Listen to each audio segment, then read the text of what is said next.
네, 국민 여러분, 청취자 여러분 안녕하십니까? 매주 목요일 4시에 어김없이 찾아오는 예, 여러분들의 그냥 벗입니다, 벗. 특별할 거 하나도 없는 안진걸입니다. 아무리 방송을 해도 전혀 방송 체질이 아니고 방송할 때마다 등에 땀이 쭉쭉 흐르는 그런 저 역시 굉장히 예, 의뢰의 삶을 살고 있는데요. 그래도 많은 분들이 우리 국민TV의 으라차차 프로그램 응원해 주시고 또 조합원도 가입해 주시고 덩달아 제가 일하고 있는 참여연대 회원까지 가입해 주시는 거 보면서 정말 큰 희망을 얻고 있습니다.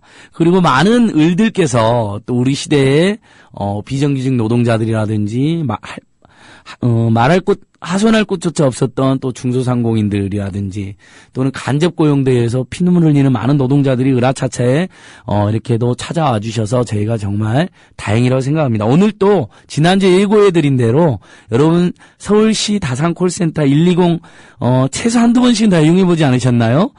이용 안 하신 분들은 당분간 이용하지 마세요. 지금 현재 매우 어려운 상태니까. 하지만 나중에 문제가 잘 해결되면 아주 좋은 공공서비스로 자리를 더 잡을 것 같습니다.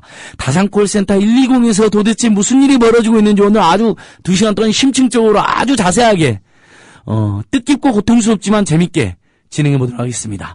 예, 잠시 노래 듣고 광고 듣고 다시 오겠습니다.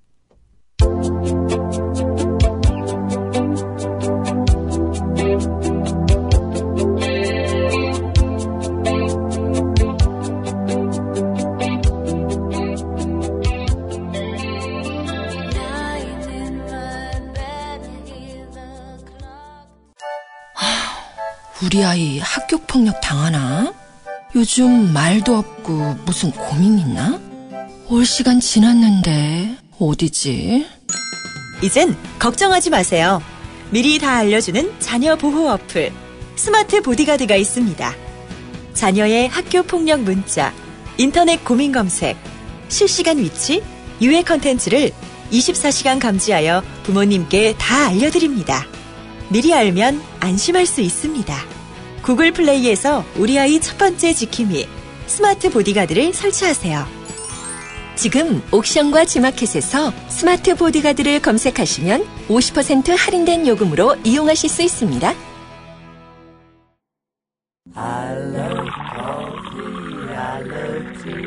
500원으로 즐기는 나만의 커피. 원두 쇼핑몰 헝그리 커피. 최정상급 로스터가 1년 이하 최고급 뉴크롭 생두를 로스팅해 즉시 배송해드립니다. 대량 구매 시 가격이 할인됩니다. 검색창에 헝그리 커피를 검색하세요. 헝그리커피.com. 헝그리 커피에서 원두를 구매하시는 분들께는 차량용 국민TV 스티커 2매를 함께 보내드립니다. 네, 광고 잘 들으셨어요? 국민TV 광고들은 모두 을들을 위해서, 진실을 위해서 쓰여지니까 매우 이렇게 광고가 늘어날수록 기분이 좋습니다. 예, 신디로퍼 노래도 나왔네요. 옛날에 우리 신디로퍼 어렸을 때 좋아했는데. 예, 자, 아무리 세상이 고통스러워도 또 시나 음악이 우리에게 필요하겠죠. 여러분들 잘 들으셨다고 믿고요. 오늘 다산콜센터 120, 해보신 분들이 있을 거고, 혹시 불친절하게 통하셨던 분들이 있다면, 얼른 댓글에 고백을 하셔서 용서를 구하십시오. 오늘은 다 용서해주고 서로 이해하는 그런 방송입니다. 그러나 정말 용서받지 말아야 될 자들은 고통받는 을들도 아니고, 심란해서 서울시에 전화해서 약간 목리를 부리는 시민들도 아니고, 이분들의 노동을 너무나 복잡하고 어렵게 만들어 놓은 서울시와 또 일부 대기업들의 장난이 아닌가, 이런 결론을 미리부터 한번 생각해 보면서, 그러나 여러분이 알고 있는 것 이상으로 매우 고통스럽다는 거 오늘 한번 시작해 보겠습니다. 오늘 먼저 오신 분들, 다산콜센터 120에 우리 희망연대 노동조합의 다산콜센터 지부가 있습니다. 우리 다산콜센터 지부에 김영아 지부장님 오셨습니다. 지부장님 인사하십시오. 예, 안녕하세요. 다산콜센터 지부장 김영아입니다. 반갑습니다. 예, 지부장님 바로 네. 다산콜센터에 일하시는 분들은 몇 명쯤 되시죠? 지금 저희 콜센터에 인바운드로 콜 받으시는 분들은 한 370 명 정도? 이 정도 예. 되고, 그 나우콜까지 해서 특화팀이 또 따로 있어요. 수화팀이나 아니면 외국어팀, 그리고 그 PCRM 팀이라고 해피코라는 상담원들이 있거든요. 그래서 그 상담원들끼리까지 하면 한 450명 정도 됩니다. 500여 명 가까운 네. 콜센터니까 이른바 서울시 직원들 빼고 공무원들 빼고 네. 우리 간접 고용되어 있는 네. 분들이 500여 명 가까이 있습니다. 네, 좀 이따 하나씩 여쭤보죠. 네. 그 다음에 신명숙 부지부장님 오셨습니다. 네, 부지부장님 인터뷰 전문이시라고 들었습니다. 인사해 주십시오. 네, 반갑습니다. 다산콜센터 네, KTCS 소속이고요. 신명숙입니다. 예, 신명숙 부지부장님. 지금 우리 청취자들께서 소속이 또 다산콜센터 소속이 말고 또 소속이 있단 말인가. 벌써 이런 빨리 눈치채시는 분들은 자, 다산콜센터 500명 가까운 직원들이 소속이 3개로 나눠져 있다고 하던데 부지부장님 그 부분만 먼저 일단 언급해 주시죠. 네, 대부분 120 전화를 하면은 대부분 이제 구청 대표 번호나 아니면은 서울시 홈페이지에 다른 번호, 부서 번호가 없죠. 그냥 120만 표시되어 있기 때문에 120에 전화를 하죠. 그래서 당연히 서울시 공무원이 받았겠구나, 아니면 구청 직원이 받거나 보고서 직원이 받았다라고 생각하는데 전혀 아니고 민감이 있다게 있는 네, 3개 업체, 그야말로 3개 업체 딱 나눠져서 받았죠. 그래서 저희가 그런 게 있어요. 그 민원인이 니네 지금 뭐야? 니네 센터장이 누구야? 라고 질문했을 때 무슨 일 때문인지 하지, 그거를 저희 센터장이 누구다라고 명확하게 누구라고 말을 할 수가 없어요. 왜냐하면은 이게 민간위탁이라고는 하지만 민간위탁의 말을 절대 상담사가 멀쩡 말을 하지 마라. 그게 업무 플로 중에 있어요. 그렇죠. 그래서 만약에 업무 플로 중에 숨기는 거죠. 네, 우리들의 고용과 신분을. 네. 내가 만약에 민간위탁을 얘기를 하면 피드백이 오죠. 왜 그런 얘기를 하냐. 하지 말아라. 자제해라. 네, 그렇게 하고 있습니다. 자, 아무튼 우리 신명숙 부지부장님께서는 KTCS, 네. KT 계열사죠. 그 이른바 지금 큰 문제가 되고 있는 KT. 네. 제가 이석채 고발했습니다. 나쁜 짓 그만해라고. 감옥에 반드시 보낼 겁니다. 그 다음에, KTCS에서도, 서울시에서도 간접 고용됐지만 KTCS 자체에서도 좀 나쁜 짓을 하기도 하죠. 어떤가요? KTCS, 그쵸. 어떻게 보면 저희가 지금 희망의 노조 다산콜센터 지부 3개 업체가 있으니까 3개 지회로 나눠지게 되죠. 그러면 저희가 KTCS 때문에 KTCS 지회라고 해서 노동조합이 저희가 만들어졌는데, 저희가 KTCS 자체 노동조합이 있어요. 회사에서 만든. 그래서 저희가 노동조합 만들고 난 이후에 처음 알게 됐죠. 우리한테도 노동조합이 있었다니. 너무나 놀라운 사실을 발견하게 됐고, 그러면 노동조합이 있으면 노동자를 위해서 분명히 뭔가를 활동을 해야 될 텐데, 그런 걸 전혀 본 적이 없었죠. 그런 게 없고, 그러면 이제 우리도 이제, 우리 희망의 노조, KTCS 제가 만들어졌으니까, 그럼 우리도 교섭을 요구를 했었어요. KTCS 본사로. 그런데, 기존의 노조가 있기 때문에, 우리랑은 교섭을 할 수가 없다. 그랬었죠. 그래서 저희가 그 본사가 대전에 있어요. 그래서 충남 노동청을 통해서 분리교섭을 신청을 했죠. 분리교섭을 해서 그 대부분의 콜센터가 직군이 KTCS가 100번, KT 그리고 124 여기도 KTCS인데 100번이나 124 직군은 별개로 TM 직군이 따로 있어요. 그래서 지금 다산콜센터처럼 공공에 들어가 있는 콜센터 소속인들 그분들만 TM 직군 모아내는데 여기는 단체 협약에 작년에는 없었어요. 그런데 우리가 요걸 하니까 TM 직군 조합원들을 만들었죠. 우리가 지금 KTCS 소속이 167명인데 KTCS 노동조합으로 170명을 만들었죠. TM 직군만. 그러면 우리한테는 교섭권이 없이 그래서 KTCS 기업 노조랑 교섭을 하게 되고 거기서 맺은 단체 협약으로 하겠다. 그래서 우리는 그래서 작년에 노동조합 생겼는데 한 번도 교섭이라든지 좋습니다. 지금 처음에 청취자도 약간 헷갈립니다. 오늘 여러분 한 2시간 동안 1시간 50분 정도 남았는데 조금만 집중해 주십시오. 혹시 너무 바쁘신 분들은 앞부분만 잘 집중해 주시면 제가 깔끔하게 정리해 드리겠습니다. 그러니까 자, 현재 우리 김영하 지부장님은 MPC라는 회사에 소속되어 계시고요. 또 신명숙 부지부장님은 KTCS 지회에 소속되어 있는데 즉 서울시가 이 다산콜센터 직원들 직접 고용하지 않고 간접 고용하고 있는데 그 500여 명 중에 또 A, B, C 3개 회사로 나눠져 있는 겁니다. 그렇죠? 일단 그렇게 얘기하고 그 다음에 또 한 분 오셨습니다. 김태민 부지부장님 효성 ITX 또 하나 회사 나타났죠. 그러니까 자 ITX에 정확히 몇 분이죠? 175명 그다음에 KTCS에 167명, MPC에 182명 이렇게 구성되어 있는 거잖아요. 지금 다산콜센터 노동자들이. 자, 우리 김태민 부지부장님 인사해 주십시오. 예, 안녕하세요. 120 다산콜센터 효성 ITX 소속 김태민입니다. 반갑습니다. 바로 여쭤봐야 됩니다. 직접 상담하세요? 저는 입사 초기부터 이제까지 바로 이제 시민들과 바로 그 상담을 해본 적은 없고요. 예. 저는 이제 CRM 팀을 맡고 있어서 그 서울시의 120 다산콜센터를 이용했던 시민분들을 대상으로 해피콜을 좀 진행을 했었습니다. 아, 해피콜 전문이네요. 그러니까 업무가 또 이렇게 전화만 받는 분이 있고, 네. 그 다음에 그 전화 받았던 시민들이 만족도가 높은지 해피콜을 실시하는 직원들이 계시고, 네. 또 뭐가 있을까요?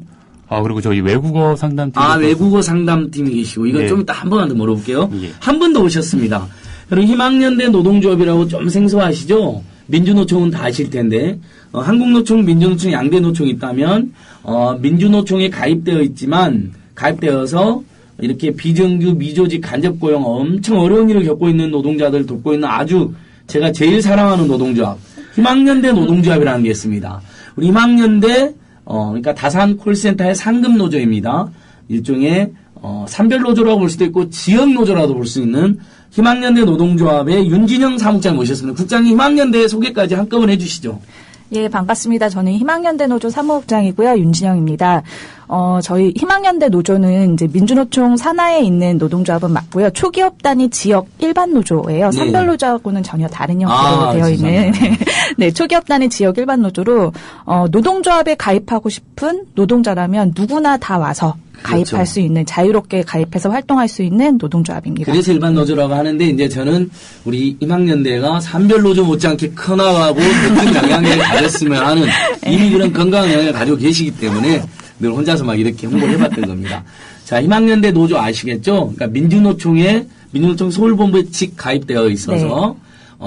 또 지부 노동자들도 있지만 한편으로는 지부가 아닌 지부가 없거나 자기 기업별 노조가 없는 분들도 바로 직가입할 수도 있고 실업자도 받고 해고자도 받고 이렇게 해서 지역 네. 노조도 되고 네. 지부도 있는 그런 조금은 아마 기업별 노조하고 산별 노조하고 민주노총만 알고 계시는 우리 청취자들께 조금 헷갈릴 수 있지만 그 사이에 또 중간에서 아주 많은 노동자들을 권익을 옹호하고 있는 좋은 노조라고 일단 생각하시면 될 것 같습니다. 자, 이렇게 해서 네 분이 오셨습니다. 다산 콜센터 120은 뭐 모르는 분이 없을 정도로 유명한 콜센터인데, 자, 여기서 처음에 우리 신명숙 부지부장님이 말씀해 주셨던, 우리는 120이잖아요, 서울시는. 그럼 100번하고 114는 이른바 KT죠? 네. 그럼 100번은 KT 고객센터하고 114는 KT 전화번호 안내 시스템인데, 이 두 개도 KTCS라는 회사에서 네. 운영을 하고 있나요? 네. KT 자회사. 그렇죠. 예.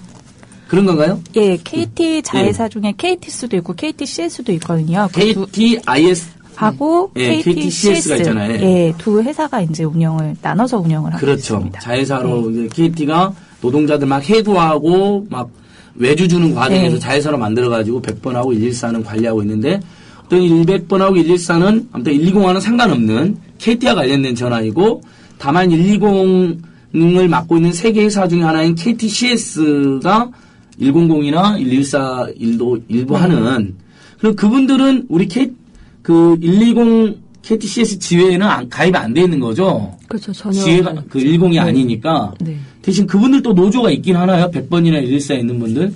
네, 거기에서도 이제 KTCS 노동조합에 그렇게 이제 100번 직군, 114 직군으로 해서 노동자들이 네. 근데 지금 KTCS 노조는 이른바 좀 요즘 이석채 노조 네. 파괴 공작에 좀 그 작업이 된 노조죠. 민주노총 그렇죠. 소속이 아니시죠? 네, 그렇죠. 근데 동일한 콜을 하는 KT 계열의 IS는 여기 분들은 민주노총 노조 소속이더라고요. 저희 공공운수인가 희망연대 소속이죠. 네, 희망연대 노조에 KTS랑 KTCS 지부가 또 별도로 있어요. 그게 제가 몇 년도인지 갑자기 기억이 안 나는데 네네, 한 2, 3년 전에 고 전해남 지부장님이 네. 이제 돌아가시고 이러면서 이렇게 같이 벌였던 KTCS 투쟁을 좀 같이 했었거든요. 예. 그때 이제 KT하고 같이 그럼 KTCS는 콜센터 전문 회사네요. KTIS도 그렇고. 그렇죠. 예, 거의 콜센터 전문 회사이고요. 그리고 저희 그 KTS랑 KTCS 소속 그 지부에 있는 조합원들은 아마도 아실 것 같아요. 예전에 그 KT에서 근무하시다가 자회사로 이제 뭐 전환이 되거나 이랬던 분들이 노동조합을 만든 거죠. 네, 상시적인 네, 고용 불안이나 맞습니다. 이런 게 시달리면서 그래서 그 분들이 지금 현재 지부로 네, 저희 노동조합을 같이 하고 있습니다. 자, 이해가 됐습니다. 자, KTCS하고 KTIS라는 KT 계열사가 있는데요, 청취자 여러분. 그 중에서 KTCS는 120을 맡고 있고 또 100이나 114를 맡고 있기도 한데 KTCS 다산콜센터 지부도 있고 또 100이나 114에 있는 분들 중에도 희망연대 가입된 지부가 있는 이렇게 생각하면 될 것 같고 120은 처음에 말씀드린 것처럼 효성 ITS와 MPC와 KTCS라는 세 회사로 되어 있다. 오늘 그 세 회사 한 분씩 이제 오신 겁니다. 자, 그러면 지부장님, 김영 지부장님, 네. 김영 선생님, 일단은 도대체 우리 다산콜센터들이 겪는 최고의 고통을 그냥 단도직입적으로 바로 우리 정치자들에게 소개를 한번 해주시죠. 보니까 이게 분명히 제가 서울시에 전화할 때 네. 서울시에 온갖 것들 다 안내해주고 상담해주는 분들이잖아요. 아주 친절하게 빠르게. 네. 그러면 당연히 서울시 소속 공무원 또는 공무원은 아니어도 최소한 그에 준하는 어떤 기능직 직원 선생님 뭐 이렇게 판단하는 분들이 많이 있을 텐데 일단 서울시 직원이 아니고 그것도 또 세 회사로 쪼개져 있는 희한한 형태인 것 같은데요. 네. 한번 좀 지부장님께서 설명 한번 부탁드립니다. 일단은 지금 전화를 저는 이제 구정 전화를 받았었어요. 그래서 잘 모르시는데 구청 이제 대표 번호를 전화를 하면 저희 120 다산콜센터 상담사들 구정 상담사들이 그 전화를 받아요. 그럼 당연히 이제 보통 시민들이 종로구청 전화번호하고 114에 전화해서 물어보잖아요. 그럼 바로 몇 번 누르면 바로 연결되잖아요. 그럼 저희가 바로 받는 거거든요. 이분은 분명히 구청으로 전화번호 안내해서 콜센터 누구누구입니다. 이렇게 봐도 구청으로 전화했는데 왜 네가 받아요? 이러는 거죠. 그래서 저희 설명을 해요. 저희가 다 안내를 해드린다고 몇 번씩 물어보세요. 근데 저희가 이제 그 시정이나 구정 업무에 대해서 최전방에서 그 민원 업무를 서비스를 다 하는 상담사들이거든요. 근데 그런 업무에 비해서 그런 뭐 불만 민원이라든지 민원 안내라든지 이런 걸 저희 상담사들이 다 받는데 그만큼의 대우나 이런 것들은 저평가되는 부분이고 또 시민들도 이런 걸 잘 모르시는 구조죠. 당연히 구청 직원하고 아니면 뭐 이렇게 그 시청 소속인 사람들하고 안내를 받았다 이렇게 생각을 하시는 거지. 콜센터 상담하고 통화를 했다고 생각하지 못하시는 분들도 많이 있어서. 그러니까 저희가 삼성전자 서비스센터에 가서 노동자들을 접하면 대부분 시민들이 삼성전자 서비스 직원인 줄 알고. 그렇죠. 집에 오시면 또 거기 직원인 줄 알고. 네. 그다음에 또 뭐 케이블 TV 분들 오시면 당연히 케이블 TV 그렇죠. 뭐 태강 TV로도 직원인 줄 알았는데 네. 알고 봤더니 다 그렇죠. 협력업체거나 이탁이거나 그렇죠. 간접 보이고. 그렇죠. 또 우체국 택배 노동자들 와서 봤더니 우체국 소속인 줄 알았는데 위탁업체 이탁 계약으로 돼 있고 막 너무나 우리 청취자들이 들을 때마다 헷갈릴 정도로 어지럽게 자본 측이나 고용주들만 아주 유리하게 노동법상의 책임은 지지 않고 노동자들 임금은 안 주고 그다음에 아주 자기들 책임 모조리 그냥 빠져나가고 협력업체들 또 부책임한 그런 상태에 고용에 어떻게 보면 사각지대에 방치되어 있는 분들이다. 그러니까 일단은 시민 여러분들께서 오늘 120에 전화한 분이 서울시 직원이 아니라는 걸 먼저 아시게 된 거고 새 민간회사가 일종의 이탁해서 이분들을 고용하고 있다는 걸 알게 된 겁니다. 그리고 하나 더 구청에 전화하는 경우도 일단 120으로 하는 저는 이것도 제가 그때 공부를 했는데 이게 저도 헷갈렸거든요. 네. 그러니까 일단 강남구청으로 제가 전화를 했다. 네. 그럼 일단 120으로 하는 건가요? 네, 강남구청 대표번호가 바로 120으로 쳐서 들어오는 거죠. 그럼 각 25개 구청에는 상담사들이 없는 건가요? 그렇죠. 있는 경우들도 간혹 있는데 보통 대표번호가 다 이제 120으로 바로 들어오는 그렇죠. 예를 들면 직통으로 전화하는 경우에 그 구청마다의 상담사들이 일부 계실 수 있는데, 그렇죠. 그러면 114로 안내를 하거나, 그런 안내를 통해서 받는 데는 전부 다 120으로 바로 들어오는. 그렇죠. 그럼 선생님들께서는 서울시 시정을 안내하기도 엄청난 내용일 텐데, 구정까지 이해를 해야 되니까, 보통 일이 아니네요, 그게. 그래서 지금 상담 분야가 나뉘어져 있어요. 그래서 지금 구정 전화를 받는 상담원, 그다음에 시정 전화를 받는 상담원, 그다음 수도 상담원 이렇게 좀 나뉘어져 있어요. 그래서 이제 수도 상담 따로 들어오니까요. 네네, 그렇죠. 근데 이제 통신사 같은 경우에는 본인의 업무들이 있잖아요. 해지 담당하는 상담사, 무슨 신규 접수 상담사, 여러 가지 상담 나눠져 있잖아요. 그럼 본인에 대한 업무가 아니면 바로 다른 번호로 전화하라고 한다거나 다시 재연결을 하거나 하는데 저희는 그게 아니라 일단 이제 콜이 저희는 넘친다고 얘기를 해요. 그래서 만약에 예를 들어서 상담원들 이제 제한이 되어 있는데 구정 콜이 막 넘치면 일반 상담이나 수도 상담사들이 이 구정에 대한 전화를 받아야 되는 거예요. 또 반대로 수도 요금이 이제 오늘 말일이었는데 수도 요금에 대한 콜이 넘치게 되면 이제 그 콜이 이제 구정 상담원에게 넘어오는 경우도 있고 그래서 이제 되게 어려운 공부를 다 기본적으로 다 해놓으셔야 돼요. 그렇죠. 만약에 잘못하면 어필 들어가면 또 질책당하고 해피콜로부터 오늘 한겨레 신문에 보니까 그 감정노동에서 미스터리 쇼파라든지 해피콜 그래서 삼성전자 서비스 노동자들도 10점인데 9점이면 엄청 잘 받은 건데 9점이어도 꾸중 듣고 상황 재연극하고 이런 거 나왔잖아요. 그러니까 일단 120의 업무가 청취자 여러분 그 다음에 또 우리가 알게 된 게 시정 담당, 구정 담당, 수도 담당, 해피콜 담당, 외국인 상담 담당 크게 5개의 교통도 있어요. 교통 담당.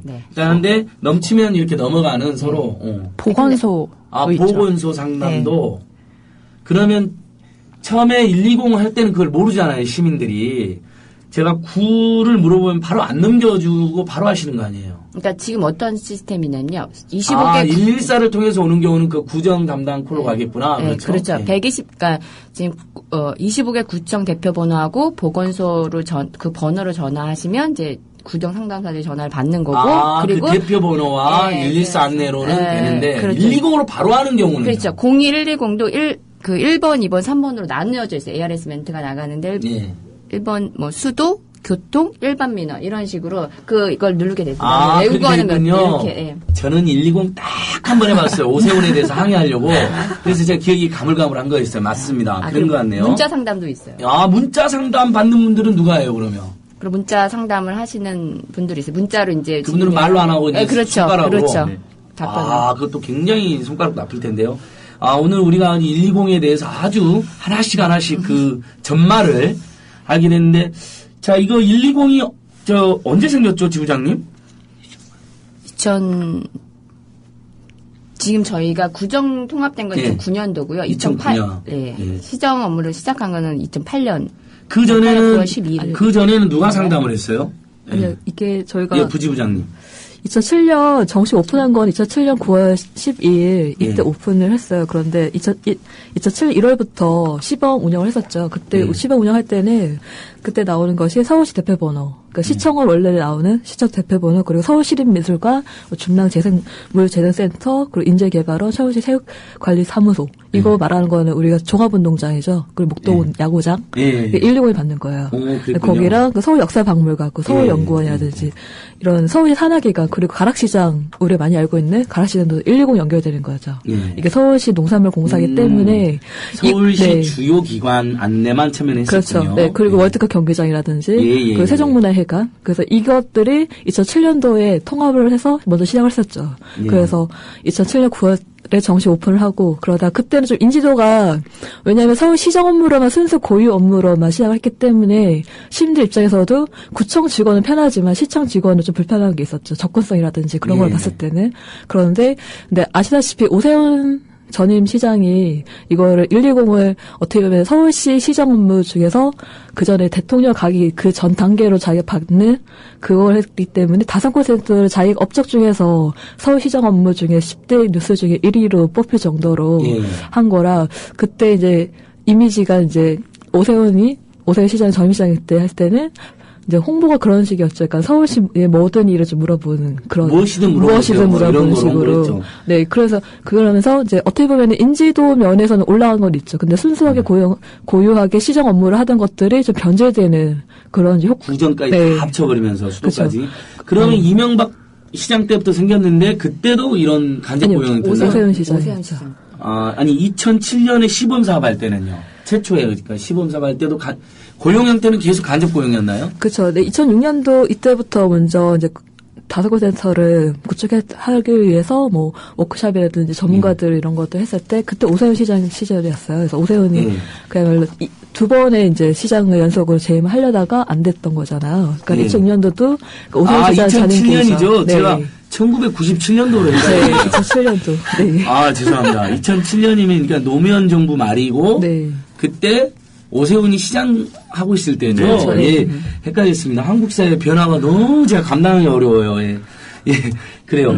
이해됐습니다. 그러니까 그때 오세훈이 시장부터 만들었고 그때부터 간접 고용이었다. 네. 그럼 지금의 이 생색은 오세훈이 지가 나내고 노동자들 죽을 맛은 그놈이 만들어 놓은 거네요. 네. 유혹하셔야 돼요. 저는 오세훈에 대해서 너무나 감정이 안 좋은 사람입니다. 아시다시피 멀쩡한 아이들 친환경 무상급식 좀 하자 그랬더니 네. 홍보비로는 500억 쓰는 자가 그 690억 그거 못 내겠다고 무슨 주민투표화제 뭐 하면 뭐 나라가 망한데 뭐 잠이 안 와서 수면제를 먹었는데도 잠이 안 왔다. 뭐 이런 일을 저질렀던 자잖아요. 그리고 역사상 최초의 셀프 탄핵으로 물러간 자잖아요. 우리는 탄핵하려고도 안 했는데 본인이 탄핵해가지고 가버렸는데 그 잔재로 우리가 남아있는 거잖아요. 지금요. 네. 그러니까 시민들에게 신속하게 서비스를 제공하려고 하는 취지까지는 우리가 인정하고 존중하겠지만 그건 오세훈이 아니라 누구라도 할 수 있는 아이디어였는데 그것을 아주 간접적으로 고용시켜서 노동자들을 혹사하고 착취시켜서 감정노동을 시키고 그 노동자들의 피눈물을 숨겨놓고 지 공적으로만 홍보하던 놈 아닙니까? 맞아요. 아주 나쁜 놈이죠. 나는 이 사람 아주 나쁜 놈이라고 생각해요. 그렇죠. 욕하고 끝까지 싶죠. 추격해서 그런 사람들은 그 고용의 질을 악화시키고 그 피눈물로 지 치적으로 만든 이런 사람들은 청취자들께서 잊어서는 안 됩니다. 아이들에게 피눈물을 친환경 무상급식으로 아이들과 학부모들에게 특히 가난했던 아이들과 학부모들에게 피눈물을 주고 오늘 제가 흥분했네요. 자, 다시. 자, 윤지은 사무장님. 네. 이런 종류의 고용 형태 왜 생긴 겁니까?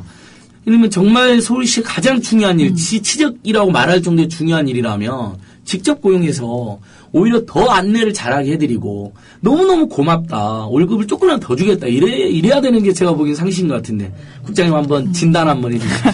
상식이 좀 바로 서는 사회면 얼마나 좋겠어요. 예. 전혀 그런 사회가 아니니까 지금 계속 문제가 되고 있는 것 같은데 사실 오세훈 시장이 처음에 이걸 만들었을 때는 분명합니다. 그리고 이게 제가 보고서를 하나 본 적이 있는데 또 갑자기 생각은 안 나지만 거기에는 이거를 효율성이라고 명명을 하고 있어요. 그러니까 세 개의 위탁업체로 나눠서 이제 관리하는 게 서울 시민들에 대해 좀 질 좋은 서비스, 더 나은 이제 업무, 콜 민원 업무 이런 거를 좀 목적으로 하는 게 아니라 오히려 효율성을 좀 극대화하기 위해서 이 상담사들을 세 개 업체로 나눴다. 이렇게 표현을 하고 있거든요. 계획을 한 거죠. 그렇게 계획을 했고 경쟁도 시키고 혹시 집단 행동하면 다른 회사 투입시키고 뭐 이런 여러 가지 아주 그러니까 제가 120을 볼 때마다 무슨 가장 악질적인 노무 관리 대표적인 케이스가 아닌가 이런 생각이 들더라고요. 근데 그게 너무 드러나 있지 않으니까 저는 더 문제가 된다라고 생각을 하는데 그러니까 이게 효율성이라고 얘기를 하면서 또 하나 이제 얘기를 하고 있는 거는 그러니까 저는 이게 민간기업 콜센터랑 공공기업 산하에 있는 콜센터랑은 되게 콜의 질 그리고 내용의 질이 다르다라고 생각을 해요. 그렇다고 뭐 민간기업에서 간접고용이나 이런 게 용이 된다 이런 건 아닙니다. 절대로 아니고요. 오히려 민간기업 요즘에 콜센터 직접 고용한다면서요. 직접 고용하는 추세로 가고 있죠. 그러니까요. 근데 이 공공기관에서의 콜 업무다라는 거, 특히 이제 민원 서비스라는 거는 공공의 업무를 대신해주고 있는 거거든요. 이 대신해주고 있으면은 거기에 따른 고용 형태, 특히 평가제도부터 시작해가지고 다양한 것들이 민간기업 콜센터하고는 좀 다르게 가야 되는 게 맞는 거죠. 사실 그게 상식인데 오세훈 시장은 오로지 그 효율성만을 보고 이곳의 효율성이라는 거는 돈의 효율성이겠죠. 돈이 적게 들어가고 그렇죠. 콜을 많이 받고 이런 효율성만 이제 따졌던 거라서 전 그런 부분에 있어서 오세훈 시장을 저도 욕을 한마디 하고 싶은데 지치적으로 홍보하고 대통령 나가려고 노력하고 악용하고 그래놓고 혹시라도 집단행동 못하게 새 업체로 날라놓고 그다음에 어디가 뭐 민원이 덜 들어왔다고 해서 서로 경쟁시키고 관리자들이 쪼개 만들고 쉽게 말해서 속된 표현으로 온갖 형태의 정말 감정 노동에 시달리는 공공의 서비스 제공하면서 온갖 감정 노동에 시달리는 그 부분은 제가 2부에서 또 자세하게 이야기하겠지만 아무튼간 500여 명인데 보니까 이 건물이 있는데 층별로도 나눠져 있네요. 보니까 근무하는 데가요. 현재 일하시는 장소는 어디예요? 신설동에. 신설동에. 네, 신설동에 있습니다. 거기가 예전에 수도사업소 건물 맞죠? 수도사업소 건물이요.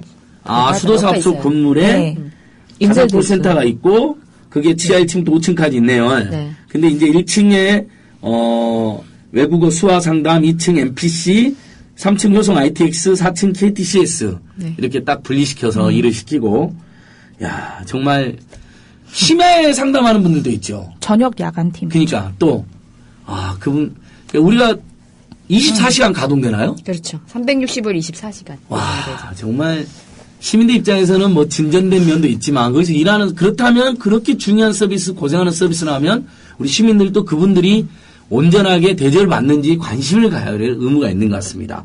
자, 우리 유일하게 남성으로 참여해 주신 김태민 부지부장님. 그러니까 일단은 콜센터에서 남성이 직접 전화를 받으면 안 되는 게 있나요? 콜센터에서 남성이 이렇게 전화를 받으면 안 된다는 부분은 없죠. 다만 근데 여성을 시키죠. 그렇죠. 대부분 기업이나 시키죠. 공공 부분에서. 그렇죠. 시민들도 남성이 받으면 좀 익숙지 않게 하는 경향이 있는데 그것도 어떻게 보면 솔직히 일종의 남녀 차별이라든지 성 역할을 고정적으로 하는 경우이기도 하죠. 그런 부분도 없지 않아 있죠, 당연히. 그러니까 여성이 훨씬 부드럽게 상담 잘한다라는 것으로 해서 여성에게만 상담 업무를 강요하는 뭐 이런 측면일 텐데 사실 우리 김태인 부지부장 보니까 상담 잘해 주실 것 같은데. 그러니까요. 잘하죠. 열심히 합니다.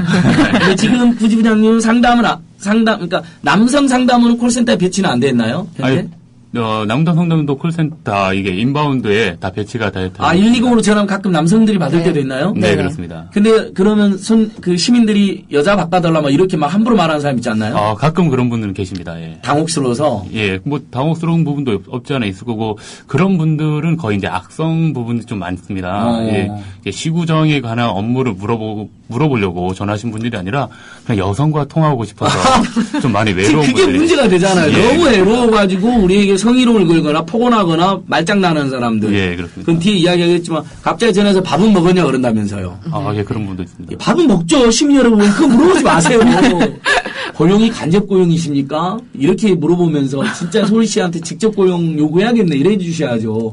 그러니까 제가 왜 여자 바꿔라는 말을 했냐면 또 이러면 NGO 같은 데서 여성들이 전화를 받잖아요. 네. 그럼 남자 바꿔라 그래요. 왜? 대부분 남성이 높은 위치 차지하니까 남자하고 단판 짓겠다 이런 식의 생각했는데 또 다른 여성에 대한 차별이 거기 작용하는 거죠. 그렇죠. 그러니까 중요한 부처에는 전화해서 남자를 바꿔라 그러고 자기들이 이제 뭐 이러면 뭐 목소리가 부드러운 여성을 원하거나 뭐 여자가 편한다거나 아니면 여자가 익숙하거나 아니면 방금 말한 것처럼 여러 가지 나쁜 이유로는 여자가 필요하니까 여자 바꿔라 뭐 이러기도 하니까 우리 여성들은 진짜 2중 3중에서 막 곳곳에 갈수록 어떤 차별이나 편견의 대상이 되지 않나 이런 생각이 들어서 제가 예를 한번 들어본 건데 일단 우리 김태인 부지부장님 그럼 지금 현재 콜은 아니고 해피콜 업무 예, 그렇습니다. 이제 120을 받고 난 다음에 어떻게 하세요? 시민들한테 문자로 물어보세요? 직접 전화로 물어보세요? 전화로 물어봅니다. 전화로 이제 네. 저희 그러면 무작위로 추출하세요? 네, 무작위로 추출합니다. 그럼 제가 안진걸이를 전화해서 기록이 남아있다 그러면 갑자기 이제 안진걸 고객님 안녕하십니까? 아까 전에 해피콜 이용하셨나요? 저는 120 이용하셨나요? 이렇게 물어보시나요? 네, 그렇습니다. 한번 그거 한번 제안 한번 해주시죠. 아주 어렵지 않게 짧게만. 네. 제가 지금 상담을 안 해본 지 벌써 지금 2달이 넘었는데 이제 지금 뭐 방금 말씀하신 것처럼 안진걸님께서 이렇게 제가 전화를 드린다 그러면 안녕하십니까 120 다성콜센터의 김태민입니다. 날짜를 오늘로 정하면은 이제 10월 31일 날 교통편으로 해서 홍대에서 신설도까지 가는 전철편을 물어보셨는데 상담원이 서비스를 잘 해주셨는지 오점 만점에 몇 점을 주시겠는지 알아보려고 전화드렸습니다. 오케이. 그래서 친절성과 정확성과 신속성에 대해서 이게 지금 점수를 테스트를 해서 점수를 좀 매기는 또 그런 시스템이 또 있습니다. 그렇게 하면 이제 근데 이게 큰 문제가 되는 게 대부분 사람들이 120 물어보는 것도 빨리 뭐 알아보고 싶어 전화하는 사람들이 많잖아요. 네. 근데 이렇게 해피콜이 전화가 오면 많은 사람들이 그냥 관행적으로 예를 들면 5점 만점이에요 이런 거 해주면 좋을 텐데 많은 사람들이 제 주변에 있는 분들도 다 그렇게 얘기하더라고요. 대부분 건성으로 보통이요. 더 좋은 서비스를 촉구하는 마음에 그냥 보통이 오거나, 귀찮아요. 알았어요. 마음대로 불러버린다거나 아니면 좋았는데 만점 주기는 좀 아깝다고 생각했는지 4점 이렇게 해버리면 그게 이제 평가에 악영향을 미치는 거잖아요. 네, 미치는 걸로는 알고 있습니다. 예. 그걸 주로 하셨네요. 그러면 지금 부지부장님 지금은 현재 어떤 일 하고 계세요?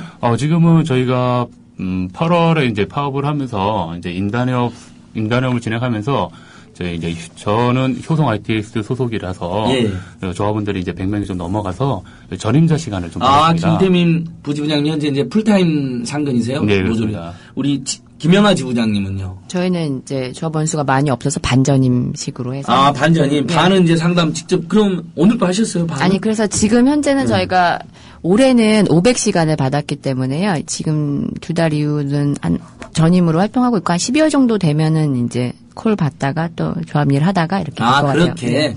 그러니까 내년에 그렇죠. 이제 반반씩 하면 너무 그게 불규칙하니까 오히려. 그러니까 올해는 네. 일단 신생노조기 때문에 조금 더 받은 거고 내년에는 이제 1000시간으로 받아서 그렇게. 그건 우리가 자율적으로 정할 수 있죠. 타임오프. 노조 전임자 시간은 네, 조합원 수에 따라서 다르기 때문에요. 그 타임오프가 주어지면 윤국장님 어떻게 되나요? 그것을 예를 들면 3달은 쓰고 3달은 일하거나 이렇게 조정할 하루에 반나절은 쓰고 이건 우리가 조절할 수 있는 거예요. 그거는 노동조합에서 조정이 가능합니다. 이 타임오프도 좀 웃긴 거예요. 그렇죠? 우리가 노조에서 알아서 상근을 1명은 2명을 넣으면 회사가 그냥 그건 전임으로 인정해 주면 되는 건데 아니면 회사에서 급여를 좀 보조를 해 주든 예전에는 그렇게 돼 있었는데 단체 협상으로요. 그러면 현재 이 500여 명 중에 노동조합에 가입되어 있지 않는 분도 있나요? 그렇죠. 아직 가입을 더 생각해 보시는 분들이 그렇죠. 있어요. 여전히 한국 사회에서는 노조 가입하면 무슨 큰일 나게 하는데 그렇죠. 근데 괜찮습니다. 제가 보장해 드릴게요. 이제는 노조 가입은 기본이고 의무인 나라가 돼야 되고 그걸 바탕으로 권익을 찾아야죠. 예, 좋습니다. 우리가 120 여기 이제 벌써 종암동 조합원님께서 풍물시장 옆 건물 아주 잘하는 풍물시장 네, 맞아요. 어디라고 그랬죠? 다산콜센터가? 다산콜센터 신설동 풍물시장이 있습니다. 신설동 옆에. 예, 조합원님 반갑습니다. 명지바라님께서 정말 다산콜센터는 다 서울시 직원이라고 생각했어요. 원순이 시장님 탓도 아니고 없을 수도 없고 역시 오세훈은 나쁜 놈이네요. 하지만 우리는 여러분 박원순 시장이 좋은 일 많이 한 거 맞지만 이 자리에서 우리는 박원순 시장님한테도 약간 유감이나 촉구의 의를 갖고 있습니다. 지금 파업 끝난 다음에 조금 개선된 것도 있지만 이른바 직접 고용이 안 돼 있는 상태죠. 네. 그래서 지금 현재 서울시청 앞에서 우리가 1인시 하고 있는 중이죠. 네. 희망연대도 하고 있고 우리 각각 지부에서도 하고 있고. 네, 그렇습니다. 지금 현재도 진행 중이시죠? 네. 예, 사무장님. 네. 어떻습니까? 지금 서울시가 용역을 맡겼다면서요. 서울연구원에. 네. 근데 제가 알아보고 분석해본 결과로는 직접 고용의 단계로 용역을 줬다. 근데 그걸 결론을 미리부터 내정하거나 아니면 용역도 없이 바로 고용해버리면 또 문제 삼는 사람들이 있으니까 새누리당 시원들도 있고 그래서 절차를 밟게 한 거라고 그렇게 긍정적으로 생각하는 시각도 있고 그 다음에 어쨌든 늦어지고 있으니까 고통스럽다. 빨리 해야 된다. 결단해야 되는 시각도 있는 걸로 알고 있는데 국장님 어떻게 신랄한 비판도 괜찮습니다. 박원순 시장에 대해서 비판의 성향에 대해서는 없잖아요. 한번 말씀해 주십시오. 그래서 민간위탁 실태조사가 진행을 하고 있는 중이죠. 예. 이미 보고서가 나왔을 수도 있고 아닐 수도 있는데, 이제 그거와 관련해서는 작년에 이제 서울시 박원순 시장님이 그 비정규 대책의 전반적인 그 서울시 산하 비정규직 노동자들의 처우 개선을 위해서 이제 연구 용역을 하면서 저희 다산콜센터의 노동조합이 만들어지고 하면서 저희가 끊임없이 요구를 한 거죠. 단순히 비정규직만 하는 게 아니라 간접 고용의 형태로 되어 있는 서울시 산하 노동자들이 굉장히 많다. 이 노동자들의 대표적인 곳으로서 다산콜센터가 먼저 노동조합을 만들었고 이 다산콜센터의 상담사들의 노동권을 좀 더 나은 방향으로 바꿔야 된다라는 요구를 하면서 마지막에 그 작년 12월 달에 그 발표가 나온 거죠. 비정규 대책 발표가 나왔을 때 다산콜센터와 같은 민간위탁은 새로운 연구 용역을 하겠다. 라는 결과를 지금 서울연구원에서 이제 진행 중에 있는 거예요. 연구 결과. 그러니까 지금 오세훈 파동 우리 서태지님께서 땡깡 부린 5살 세훈이 지금 뭐하고 사나. 그러니까 많은 분들이 글을 올려주셨는데 오케이 마리님께서 한양대에서 교수질합니다. 그러니까 이런 사람이 교수질을 하니까 공고민님께서 학생들도 물리지 않을까. 걱정하지 마세요. 우리 한양대생들이 막 반대 데모도 하고 그랬었거든요. 이런 사람들은 어디로 가야 되나요? 도대체. 최강의 무상급식 급식 현장에서 비정규직 노동자들 급식을 받는 아이들은 아주 행복한 것을 보고 거기에 일하는 비정규직 노동자들의 고통을 알기 위해서 거기서 좀 한 1년간 일을 시켰으면 좋겠는데 돈은 많이니까 무상으로. 자, 농담이었고요. 자, 그럼 박원순 시장이 우리나라 서울시장 역사에선 처음으로 작년 메이데이 때 서울광장에서 장소를 제공했을 뿐만 아니라 축사까지 했었잖아요. 이게 처음 있는 일이라서 화제가 됐었는데 그다음에 공기업 해고자들 바로 다 복지시켜주고 상당 부분 용역업체라든지 비정규직, 정규직 전환 같은 건 주도했는데 그 박원순 시장과 참모들도 간접 고용이 비정규직이라는 그 확고한 인식과 대책은 부족했었던 거네요. 그러니까. 그렇죠. 특히 이제 민간 위탁을 간접 고용 비정규직으로 볼 것이냐 말 것이냐라는 문제도 저는 그게 가장 컸다라고 생각을 하고요. 왜냐하면 지금도 여전히 그런 얘기가 서울시 이제 주무관들 사이에서는 그런 얘기가 나오고 있어요. 특히 위탁업체들한테서도 그런 얘기가 나오고 있는데 너네는 정규직 아니냐 이런 얘기가 나오거든요.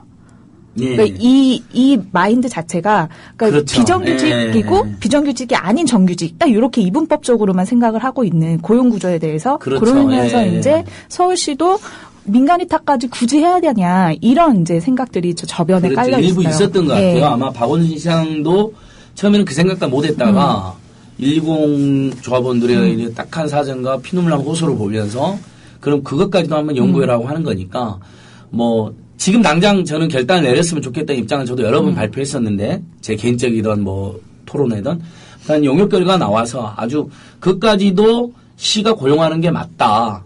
그리고 비용도 크게 늘어나지 않는다. 뭐 일부 늘어날 수도 있죠. 그렇지만 당연히 더 좋은 서비스와 노동자들의 우리 시민으로서 노동자의 삶에 안정을 냈다면 그 정도 비용은 드려야죠. 그렇게 생각하는데 그럼 조금만 더 기다리면 좋은 결과가 있을 것으로 생각하고 있는 거죠, 사무장님? 원래는 이게 10월 달에 발표가 나기로 했었어요. 원래 늦어지고 있는 거고요. 오늘이 10월 31일. 네. 오늘 10월의 마지막 날이네요. 지금도 기억하고 있나요? 10월의 마지막 낮을. 며칠 전에 차차하고 있습니다. 며칠 전에 그 기사가 하나 떴는데 서울시에서 이제 좀 11월 달에 발표한다라는 기사가 하여튼 좀 늦춰진다라는 기사가 나왔어요. 근데 저희는 사실 그거를 제 솔직한 제 개인적인 생각으로는 발표를 해야 되는 게 맞는데 사실 믿기 어려운 부분이 좀 없지 않아 있습니다. 그래서 그래서 아마도 내년도에 서울시에 선거가 있잖아요. 지자체 선거가 있기 때문에 거기에 영향을 좀 많이 받을 거다라는 판단은 하고 있어요. 그러니까 근데 이제 박원순 시장이 발표를 했단 말이죠. 그 청소 영역이나 경비 영역 같은 거 그 노동자들을 직원들을 용역 회사에 맡겼었는데 직접 고용으로 전환했더니 노동자들도 좋아하고 시의 비용도 줄어들었다 이렇게 발표했었는데 굉장히 화제가 됐었는데 우리도 다산콜센터도 생각해보면 지금 현재 KTCS와 효성그룹과 이런 대기업들이 중간에 먹는 게 있는 거죠. 있죠. 당연하죠. 그리고 이들이 먹고 그중에 일부만 우리한테 주는 거 아닙니까? 그쵸. 조금만. 그러면 시 입장에서는 그리 줄 거 우리한테 많이 주고 일부 비용도 아낄 수 있을 것 같은데요. 다만 직접 고용이 부담되니까 이러는 것 같네요. 일단 그 부분만 한 번 더. 네, 그래서 당연히 그게 당연히 중간에서 이제 위탁업체들이 가져가는 비용들이 분명히 있고요. 그래서 직접 고용으로 전환이 됐을 때는 솔직히 그 비용들을 상담사들의 복지나 이제 그런 근로조건 개선에 이제 투입을 할 수 있는 거죠. 그렇게 되면은 오히려 서울 시민들한테 좀 질 좋은 서비스를 더 향상시킬 수 있는 근로조건을 만들 수 있다라고 저희는 보고 있어요. 인원도 더 늘려야 되잖아요. 사실 지금 굉장히 벅차죠. 그렇죠. 그러니까 박원순 시장이 또 일을 얼마나 많이 벌립니까? 그러니까 상담 내용이 추가된다면서요. 그렇죠. 매번 정책들이 매번 나오니까. 그러니까 제가 이쯤에서는 정말 죄송한 말씀드려야 돼요. 토론회 때 말씀드렸는데 저희가 서울시에 여러 가지 민생 정책을 제시했더니 막 다 채택해서 하는 거예요. 막 금융복지 상담도 하고 뭐 이자 폭리라든지 대부업이라는 불공정 행위에 시달리는 우리 을들의 문제, 채무자의 문제 상담도 하고 그러니까 오히려 좋았는데 어느 날 제가 곰곰이 생각하면 그럼 상담 누가 받지? 그리고 우리 형제 자매들이 또 우리 이웃들이 안 그래도 상담 벅찬데 감정노동에 시달리는데 또 그 공부해서 더 상담해야 되는구나. 근데 실제로 계속 무슨 상담 매뉴얼이 내려온다면서요, 부지부장님. 네, 그렇죠. 그러니까 서울시에서 새로 하는 것들, 이번에 서울형 기초생활보장 제도 이거는 그렇죠. 중앙정부에서 하지 않은 기초생활보장. 것들 예. 서울시가 하고 있는 특화된 프로그램이죠. 그리고 희망 플러스 통장 그리고 예. 꽃날 통장 예, 희망온돌 뭐 네 그런 것들 계절적으로 하는 예. 것들 이거 그 노숙인 쉼터라든지 네 그런 것들 서울시가 먼저 해서 했던 것들 그리고 서초구에서 그 노인 그 친할아버지 할머니가 자녀를 돌보면은 그 손자 손녀를 돌보면은 이제 그 보육료를 주던 보육수당을 주셨던 것들 이것도 여성가족부에서 먼저 하겠다라고 해서 퍼지는 것들이 있거든요. 그래서 서울시 자체에서 하는 것들이 있어요. 그러면은 저희가 주장하는 것들이 그 안내하는 건 좋아요. 우리가 뭐 서울시 당연히 시정 업무를 하기 때문에 상담사들이 업무 숙지를 할 수 하고 그걸 안내하는 건 맞죠. 그런데 지금 민간위탁이 없다 보니까 그 위탁 계약서의 교육과 관련해서는 민간위탁 업체 강사들에게 권한이다. 예. 그래서 서울시가 직접 교육을 할 수가 없다. 이런 내용 논리예요. 그러니까 간접 고용은 말이 안 되는 거예요. 벌써 여기서 드러나잖아요. 우리 청취자들 벌써 낌새 차리셨죠. 아니 서울시가 굉장히 중대한 업무가 생겼어. 그럼 서울시가 우리 상담원들에게 야 이거 너무 좋은 정책이니까 전화가 많이 올 수도 있다. 그럼 이거 공부하자 같이 교육도 시켜주고 심지어는 상담하는 분들도 아 이 서비스 너무 좋은 서비스나 내가 이거 잘 안내해주면 내 긍지가 되고 보람이 되잖아요. 그렇게 해서 선순환 구조를 만드는 게 맞잖아요. 근데 당장 자기 직원 아니라고 생각하니까 교육은 이탁업체 받아 그러니까 그럼 이탁업체 그 이웃에 눈이 먼 그 이탁업체에서 노무관리에 눈이 먼 이탁업체에서 그거 제대로 가르치겠어요. 뭐 대충 뭐 종이 한 장 주고 외워라 그러겠죠. 네. 그러면 그게 무슨 기계적인 업무가 되고 상담에 영혼이 들어갈 수가 없고 그럼 받는 시민들도 뭐야 이게 상담이 영혼이 없잖아 이럴 수도 있고 그러니까 이게 악순환이 되는 거거든요. 노동은 노동대로 힘들고 상담은 상담대로 질이 떨어질 수도 있고 그 와중에도 우리 선생님들 굉장히 노력하신다는 거 제가 들었는데 그러니까 이건 직접 고용하는 게 맞습니다. 제가 보기에는 이래 중대한 서비스, 중요한 시민들의 생활과 그런 민생과 관련된 서비스를 하는 거야말로 가장 그 시에서 긍지와 보람을 가질 수 있는 소속된 노동자나 직원들이 공무원까지는 아니어도 모르니까 뭐 공무원은 또 무슨 문제가 있을 수 있잖아요. 공무원 너무 늘어난다고 국민들이 싫어할 수도 모르나 공공 부분에 어쨌든 정규직으로 안정된 노동자들이 공부 또 하기도 하고 또 인원이 충분히 갖고 좀 쉴 때는 쉬면서 이렇게 하는 게 맞죠. 국장님 맞죠? 그쵸. 노동 전문가의 국장님. 자 그러면 예, 부지부장님. 어떻게 보면은 시민의 입장에서도 양질의 서비스 받을 수 있는 기회를 포기하게 되고, 그리고 서울시 주무관들 입장에서도 다사콜센터 상담들 이것도 몰라서 나한테 전화를 하는 건가? 근데 저희가 뭐 확인되지 않은 내용들을 담당자한테 전화를 하긴 하거든요. 그러니까 그렇죠. 새로운 시책이 나오거나 하면은 그러면은 담당 주무관들은 미리 사전 교육을 받거든요. 교육 받고 FAQ라든지 그거를 보는데 우리는 이런 시간조차도 없다는 거죠. 왜냐하면 콜을 더 받아야 되고 콜 받을 시간에 중간에 뭐 교육이라고 1시간이든 30분이든 상담사를 빼버린다는 거 그거는 콜 실적과 떨어지는 게 연관되기 때문에 이런 교육 기초적인 교육 자체도 안 한다는 거죠. 그래서 주무관들한테 저희가 전화를 해서 이거 내용 좀 확인해 달라라고 하면은 이것도 모르고 있냐. 주무관들은 또 그렇죠. 네. 왜냐하면은 이런 자료 다 갔을 텐데 왜 이것도 모르고 있냐. 그래서 그러면 안 되죠. 네, 그래서 저희가 지금 다사콜센터 상담자들 어떻게 상담하고 있고 교육이 어떻게 이루어지고 있는지 이런 문제들을 서울시 내부에서 잘 모르는 것 같아요. 그래서 이제 저희를 좀 이렇게 좀 탓을 하는데 그런 시스템적인 문제적인 구조적인 거 있다. 이거를 깨는 건 분명히 이제 서울시 직접을 통해서 주무관들 직접 와가지고 자기가 실질적으로 전화 받는 이런 업무에 대해서 나한테 연결할 것이 아니라 여기서는 이렇게 민원인에게 상담해줘라. 그래 그 가이드라인이 있을 거 아니에요. 주무관들도 민원인 전화 연결 받을 때 이것까지는 안내를 하고 나한테 연결했으면 좋겠다. 이런 걸로 저희가 서로 소통을 하면서 그렇죠. 잡아가야 되는 거죠. 근데 지금으로서는 중간 민간위탁 업체 교육 강사들 그 사람들이 전화도 안 받는 거 실제 전화를 안 받기 때문에 어떤 게 문제인지를 캐치를 못하는 거죠. 교육 강사라는 사람도 있긴 있는데 그렇죠. 네, 그렇죠. 왜냐하면 교육 강사가 아무리 알아도 실제 시민들이 뭘 물어보는지는 우리 상담원들이 알기 때문에 교육 강사는 감이 떨어지는 거죠. 뭐 보도자료 정도 외우고 있겠죠. 예를 들면 시에서 발표한 그렇죠. 근데 그다음에 그 교육 강사도 정책을 직접 위반한 사람도 아니잖아요, 심지어. 네, 그렇죠. 네, 그렇죠. 그 업체 그 교육 강사라는 사람들도 그 교육이라는 걸 따로 하는 게 아닙니다. 굳이 이제 교육을 한다 그러면 서울시에서 내려온 그 데이터베이스 일명 DB라 그러죠. 그걸 그냥 한 장 프린트해 와서 그걸 그냥 따라 읽습니다. 그러니까요. 네, 본인도 모르는 정책일 수도 있어요. 왜냐하면 그렇습니다. 어떤 민생 정책, 예를 들면 서울시 불공정 상담센터라는 게 생겼거든요. 120으로 하면 연결시켜줘요.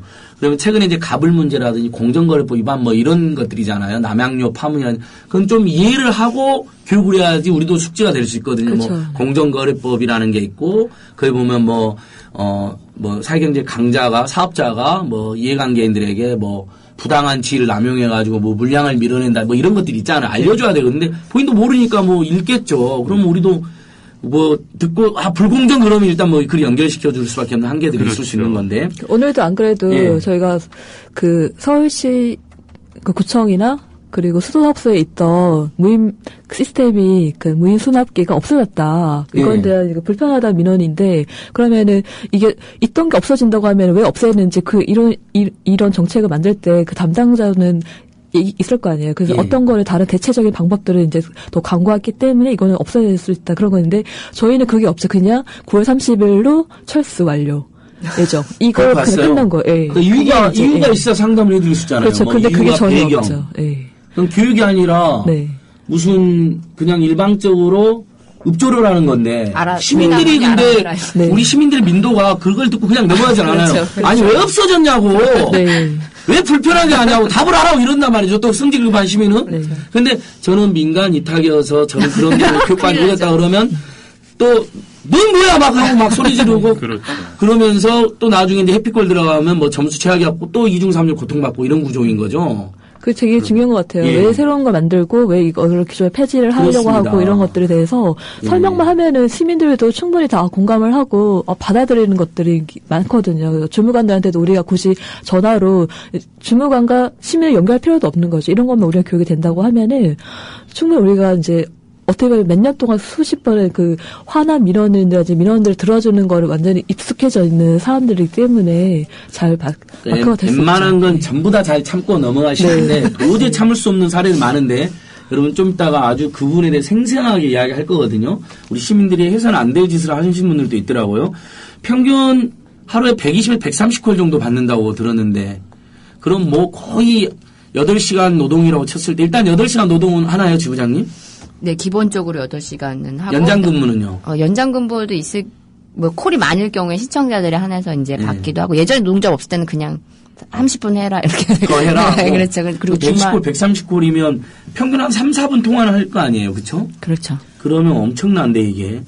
120콜입에 3분이면 360분을 통화를 한다는 건데, 예를 들면. 360분이면 6시간을 통화한다는 건데, 8시간 잠시 목 좀 축이고 화장실 좀 갔다 오고. 그렇게 길진 않아요. 그 정도는 아니고요. 한 4시간 저희가 그 초반에 다산콜센터 노동자 만들었을 때 국장님. 저거를 이제 비교를 분석을 해보니까 총 통화 시간이 한 4시간 30분? 4시간 30분 정도? 그렇게 되더라고요. 근데 저희 그런 거 있죠. 저희가 다산콜센터 같은 경우에 그러니까 일반 뭐 구청이나 동주민센터 주무관들은 전화를 안내한 것들을 기록에 남기지 않잖아요. 전화로 다 이미 안내를 했기 때문에 끝나는 거죠. 전부 기록이 남기잖아요. 그래서 저희 해피콜에 보내줘야 되고 부서로 보내주고 이게 다 이렇게 되어 있죠. 그렇죠. 저희는 이제 동시에 손까지 움직이는 거죠. 네, 다 그 워딩을 다 해서 이런 거 다 저장을 해야 되고 그리고 또 시민이 질문을 하는 거죠. 그러니까 내가 여기 뭐 홍대에서 이제 내려가는데 보니까 차들이 막 너무 많다. 그리고 뭐 옷가게들이 많은데 거기서 지금 바깥으로 물건 다 꺼내놨더라. 옷걸이 정리 좀 해라. 그러면은 그래서 자기 내려오는데 30-40분 걸렸대요. 그래서 질문은 자기 내려오는데 30분 걸렸다. 이거죠. 결과는 그렇죠. 그런데 저희는 두 가지로 분류를 해야 되는 거죠. 왜냐하면은 그 옷가게 옷 바깥으로 내놨던 것들 노상 적침을 그걸로 하나 그리고 또 차들이 많았던 거 그 일반 도로 차선이나 그 불법 주정차를 두 가지 부서에 찾아가지고 두 개를 이력을 남겨야 되는 거죠. 두 개를 해야 되는 거서 그래서 일단 전화로는 짧게 말할 수 있어요. 전화로 뭐 2분 3분 하는데 저희가 후처리라고 하는 거죠. 그러니까. 이거 이력 남기는 것만 5분 이상 넘어가는 경우도 있죠. 2분 3분 정도 하는 것도 있으니까 이제 4시간 30분 정도 통화를 하고 8시간 노동에 있었는데 그 이력이란 것도 즉시 조치를 취해야 되는 것도 있고 기록만 넘겨야 되는 경우도 있잖아요. 그렇죠. 그 즉시 조치를 취해야 되는 경우는 어떻게 합니까? 바로 보내줍니까? 우리가? 저희가 이제 시스템이 있어요. 그 시민불편 살피민이라고 그 민원 접수하는 시스템이 있어서 거기서 바로 조치를 해야 되는 그런 민원 같은 경우에는 이제 거기로 바로 접수를 하고 그런데 시간이 걸리는 민원들은 미통화 기간이라고 해서 그러니까 그것도 다 판단해야 되잖아요. 그렇죠. 그러니까 이게 육체 노동을 넘어서 감정 노동을 넘어서 일종의 지식 노동이라고 얼마 전에 토론에서도 연구자들이 발표했잖아요. 시정에 대한 이해가 높아야 되고 시민의 목소리를 분석도 할 수 있어야 되고 상당한 지식과 애정을 가지고 그러니까 굉장히 어떻게 보면 아주 공공 서비스면서도 종합적인 노동이라고 저는 생각하거든요. 이제 여기까지 한번 이야기해보고 좀 더 2부에서는 우리 감정 노동의 상황, 그다음에 뭐 직업병, 그다음에 온갖 우리 시민들이 이상한 거 물어갖고 생긴 에피소드 이런 것도 물을 건데요. 청취자 여러분, 안타깝게 우리 희망연대 노동자 사무처 윤지정 국장님 지금 가셔야 돼요. 원래 일들이 그래요. 왜냐하면 2시간 동안 방송하는 게 엄청 힘들어. 가서 일할 게 많거든요. 돈이 없으니까 가서 더 해야 돼요. 일을. 그 다음에 억울한 사람이 막 찾아가 가서 만나야 돼요. 그러니까 사무장님, 이제 저희는 보내드려요. 언제든지 일 들어오면 왔다 언제든지 가라. 네. 먹고 살기 힘드니까. 가시기 전에 우리 희망연대 노조 진짜 좋은 일 많이 하는데 이 간접 고용 문제, 비정규직 문제 심각성 다시 한번 어떻게 해야 되는지 정말 우리 시민들이 어떻게 더 함께 연대해야 되는지 한 번만 더 이야기해 주십시오. 저는 진짜 이거 가려고 할 말이 너무 많은데 그러니까요. 지금 가려니까 솔직히 너무 아쉬워요. 계세요 그러면. 갈 수밖에 없는 상황이 있어서. 네. 저는 좀 그러니까 세상에 많은 노동자들이 정규직이 있고 정규직이 아닌 사람 이렇게 두 부류로 나눠지지 않는다라고 저는 생각을 해요. 예. 정규직 중에서도 내가 정규직인지 알고 있는데 따지고 보면 나 정규직이 아닌 경우도 굉장히 많거든요. 예. 그 중에 하나가 지금 다산콜센터에 계시는 분들도 그렇고 그리고 저희 노조 안에 있는 케이블 방송 비정규직 노동자들도 그렇죠. 예. 티브로드 노동자들도 그렇고 아마도 삼성전자 서비스 노동조합에 가입되어 있는 그 조합원들 중에도 나는 그래도 나 이 위탁업체의 정규직인데 라고 생각하셨던 분들이 있을 것 같아요. 그래서 이런 노동자들이 얘기하는 것들 그리고 좀 더 나은 세상에서 살았으면 좋겠다라고 하는 것들에 대해서 좀 더 많은 사람들이 귀를 기울여 줬으면 좋겠어요. 예. 그래서 거기서 좀 아까 말씀하셨던 것처럼 상식이 통용되는 사회가 이렇게 좀 더 귀 기울이고 함께 할 수 있는 힘을 모을 때 저는 되지 않을까라는 생각이 듭니다. 저는 제 혼자서 만들어본 고용의 3대 원칙이라는 게 있는데 일단 고용이 안정되어야 된다. 그다음에 급여는 뭐 3, 4인 가족이 먹고 살 수 있는 정도로 엄청나진 않아도 좀 충분하거나 거기에 근접해줘야 된다. 그 다음에 거기서 일하는 노동자들이 자신의 노동에 대해서 최소한의 긍지와 보람을 그렇죠. 가져야 된다. 저는 그런 측면에서 간접 고용은 안정도, 급여도, 긍지도 모두 문제가 되잖아요. 저는 마지막에 내 노동에 대해서 긍지를 갖고 있다라는 게 가장 중요하다고 생각을 하거든요. 간접 고용 그런 측면에서 더더욱이나 가장 취약하죠. 특히 다산콜센터 같은 경우에는 여기서 근무하시는 상담원분들이 노동자분들이 굉장히 자기 노동에 대한 자긍심 그러니까 자기 일에 대한 자긍심, 내가 하고 있는 업무, 서울시 민원 업무를 하고 있다라는 거에 대한 자긍심이 여타 다른 민간기업 콜센터 노동자들에 비해서는 상당히 높은 편이에요.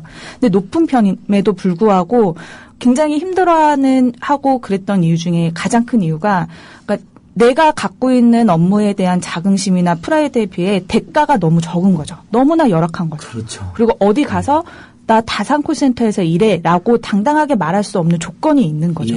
저는 그 갭을 좀 줄여 나가는 거야말로 이 민간위탁 특히 간접고용 노동자들의 문제를 해결할 수 있는 시발점이라고 생각을 합니다. 뭐 급여를 밝히지 않아도 청취자 여러분 아시다시피 아주 형편없습니다. 네. 중간에 대기업이 대부분 상당히 떼가고 조금만 주는 거거든요. 그 부분도 2부에서 좀 짚어보겠습니다. 1시간 동안 쉼없이 왔는데 잠시 쉬었다가 우리 노래도 듣고 또 우리 국민TV 응원해 주시는 광고도 듣고 저희도 잠깐 쉬었다 다시 오겠습니다. 2부가 더 재밌을 거예요. 끝까지 남아 계세요. 지난 겨울은 내게 너무도 길었어. 너를 내게서 데려갔기에 눈이 내리면 김건모의 겨울이 오면 잘 들으셨어요? 그 다음에 또 광고도 2개 잘 들어주셔서 감사합니다. 계속 을들을 위한 방송 이렇게 비정규직과 간접고용 노동자들을 위한 방송 국민TV 그 다음에 국정원과 경찰 뭐 보훈처 재향군인회까지 불법적으로 선거에 개입하는 이 빌어먹을 나라에서 제대로 진실을 방송해주는 알려주는 이런 방송 정말 많이 응원해 주셔야 됩니다. 저도 조합원입니다. 많진 않지만 10만 원 저도 조합비 냈는데요. 나중에 기회가 되면 더 기부도 하고 싶습니다, 여러분. 네, 다산콜센터 120 노동자들의 진실, 진상. 여러분 이제 아주 생생하게 들으셨죠? 서울시 직원이 아니라는 것. 대기업 또는 중견기업 3곳에 위탁시켜놨고 그걸 새 노동자로 이렇게 분열 관리시켜서 단결도 못하게 하고 경쟁시키고 온갖 노무 관리를 굉장히 혹독하게 한다는 것. 그래서 평균 급여가 4대 보험이나 세금 떼고 나면 140여 명밖에 되지 않는다는 것. 정말 4시간 반, 5시간 가까이 하루 종일 통화를 하고 온갖 서비스를 다 해주는데 우리 사회가 다 이분들도 다 가정이 있고 식구가 있고 챙겨야 될 사랑하는 사람들이 있을 텐데 140으로 어떻게 삽니까? 여러분. 정말 우리 사회 이렇게 비정해서야 되겠습니까? 그리고 그 공적은 오세훈이 그 나쁜 사람이 다 가져가고 뒤에서는 우리 피눈물 난 노동자도 있었다는 거 여러 가지 오늘 알게 됐습니다. 그리고 하나 더 오늘 지금부터 감정노동의 실태. 그다음에 이런 감정노동은 여성들에게만 강요하는지 그런 건 정당한 건지도 한번 따져보고 먼저 우리 도대체 다산콜센터와 관련해서는 제가 이런 끔찍한 노동 실태 외에도 전화한 사람들이 너무 괴롭혀가지고 그것이 우리 상담원 선생님들에게 너무나 충격을 주고 고통을 주는 일도 많다고 이건 조금 알려져 있잖아요. 어떻습니까, 지부장님? 제가 저번에 토론회 가서 본 자료를 또 보고 그러니까 뭐 최악의 사례 10개 뭐 이런 것도 모아놓으셨던데 네. 지부장님이 몇 개, 부지부장님 두 분이 몇 개 이렇게 한번 이야기해 보시죠. 이건 우리 시민들이 좀 듣고 정말 감정노동 하시는 분들에게 또 우리에게 중요한 서비스 주시는 분들에게 그게 식당이든 콜센터든 어디에서 그러지 않았으면 좋겠어요. 같이 이 땅을 함께 살아가는 소중한 이웃인데 예, 지부장님 괴로우시겠지만 한번 말씀해 주십시오. 예, 사실 저는 이제 주로 구청 업무 전화를 받기 때문에 사실은 이 진상민원에 좀 이렇게 이런 사례들을 맞을 수 있는. 진상민원. 그러니까 이런 민원 전화들은 이제 120번을 전화 받은 상담사들 주로 많이 받는데요. 일단 지금 제가 몇 가지 사례를 2가지 정도 말씀을 드릴게요. 예. 일단 제 사례를 여기 이외에 다른 제가 경험했던 거를 말씀을 먼저 하나 드리고 그렇죠. 본인 직접 경험한 것도 이야기해 주시면 좋을 것 같아요. 예, 여기에는 저희가 따로 사례로 얘기한 거는 따로 아닌데요. 예전에 저희가 구청 전화를 받는데 저희가 이제 불법 광고물 같은 경우에 저희가 민원 접수를 받아요. 그러니까 불법 광고물 저희가 이제 일반 얘기한 찌라시 있잖아요. 그럼 광고 전단지 같은 거 붙이고 뭐 바닥에 뿌리고 이런 것도 저희가 민원 접수를 다 받거든요. 이제 저희는 이제 어느 위치하고 뭐 어떤 것들이 너무 많아서 거리가 다 지저분하다. 이걸 좀 접수를 해달라, 좀 정리를 해달라. 이런 건 저희가 간단한 거죠. 접수해갖고 뭐 위치라 이렇게 해서 구청에 뭐 담당 부서에 민원 접수를 하면은 돼요. 이제 근데 거기까지는 좋은데 저는 어떤 전화를 받았냐면 그래서 제가 그러면 알겠습니다. 제가 면허 접수해드리겠습니다. 이랬더니 아니 그게 아니라 그 하는 사람은 정말 나쁜 사람이다. 이게 그 사람 그 민원 접수되고 나면 처리되고 나면 걔는 또 할 거 아니냐. 그 사람을 잡아달라 이렇게 얘기를 하십니다. 그 경찰서는 아닌데. 그렇죠. 그래서 저희가 안내를 해서 저희는 그런 민원 접수는 하지만 그 사람을 잡을 수는 없다. 계속 말씀을 드려도 끝까지 해달라는 분이셨어요. 그래서 제가 그 전화를 받으면서 안 된다라고 저는 계속 얘기를 하고 이분 계속 해달라고 얘기하고 그래서 제가 곤란했던 적이 있었거든요. 저는 이제 어쩌라고 민원이라는 말을 하는데 저희가 할 수 없는 거를 이제 계속 요구하시는 거죠. 그래서 결국에는 그럼 너는 필요 없고 담당자 바꿔 이렇게 하는 거죠. 이제 그렇죠. 그 담당자를 바꿔. 저희가 이제 한참 얘기를 해도 소용이 없는 경우들이 있었던 거죠. 그리고 저희가 이제 주로 이제 구청 민원은 그런 것들이 많아요. 그러니까 저희 구정이나 시정 그 공무원들이 할 수 없는 민원 내용들을 무조건 서울시에서 생기는 문제이기 때문에 서울시에서 다 해결해라 이렇게 얘기를 막 많이 하시는 경우들이 많이 있어요. 저희가 이제 그런 걸 통해서 좀 말씀드리고 싶은데 불법 주정차 같은 경우에도 공공장소에 있는 불법 주정차는 저희가 민원 접수를 받아요. 근데 이제 사유지 안에 있는 그 주차장이나 이런 건 저희가 사실 전화로 이게 접수를 하기는 사실 힘들거든요. 방치 차량이나 오랫동안 그 장소에 그렇죠. 이런 거죠. 사유지는 그리고 불법 주정차도 아니잖아요. 사실 그렇죠. 그래서 근데 이제 자기 본인 빌라에 살지 않는 사람이 차를 주차해놨다. 이걸 다 견인 조치해라. 그런 이렇게. 경우는 도로교통법 위반이 아니기 때문에 일종의 이제 그 민법상의 문제인데 다음은 사실은 구청 담당과에서 이제 그 무단 장기 방치 차량 처리하는 팀이 따로 있는데 그걸 막 우리 보고 해내라 그러면 그러니까 일단은 시의 상담 범위와 고난 범위를 벗어나는 걸 막 강요하는 유형이 꽤 있는 것 같고요. 그렇죠. 제가 저번에 보니까 자신이 현재 있는 그 자리에 타고 자신이 도착할 곳에서 바로 앞에서 내릴 수 있는, 그러니까 제가 예를 들면 강동구 상일동에서 예를 들면 제가 사는 데 강동구 상일동인데요. 송파구 마천동을 가고 싶은데 노선이 없어요. 근데 전화해서 그 노선 짜자대라고 그런다면서요. 노선이 없는데. 예, 부지부장님, 신명수 부지부장님 어때요? 뭐 부지부장님 경력 굉장히 상담 경력 엄청 기시죠. 네, 몇 그렇죠. 년째예요? 지금 만 3년 넘었습니다. 만 3년 넘어. 네. 대부분 많이들 그만두시죠. 네. 힘드셔가지고 그러니까 급여 평균 140만 원에 온갖 이 노무 관리에 핍박에 금지도 안 주고 그런데 진상 손님들까지 진상 시민들까지 괴롭히는데 누가 오래 버티겠어요. 근데 만 3년인데 부지부장이 한번 생생하게 한번 이야기 좀 해주세요. 이게 좀 괴로우시더라도 우리 시민들이 들어야지 우리가 그런 일을 안 하는 방향으로 갈고 또 감정 노동이 얼마나 고통스러운가 해서 사회적으로도 좀 개선이 많이 될 것 같거든요.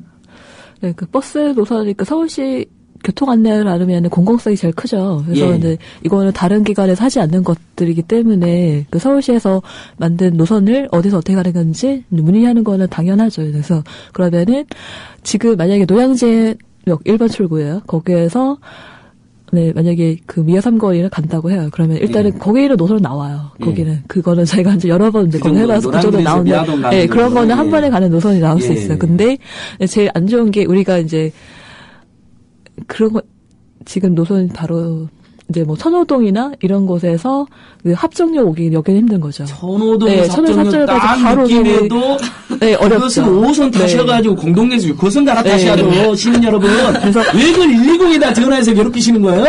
이거는 정말 어렵죠. 그러면은 우리가 한 번에 가는 게 없고 한 번 환승을 하시거나 해야 됩니다. 그러면은 한 번에 가는 데 있을 텐데.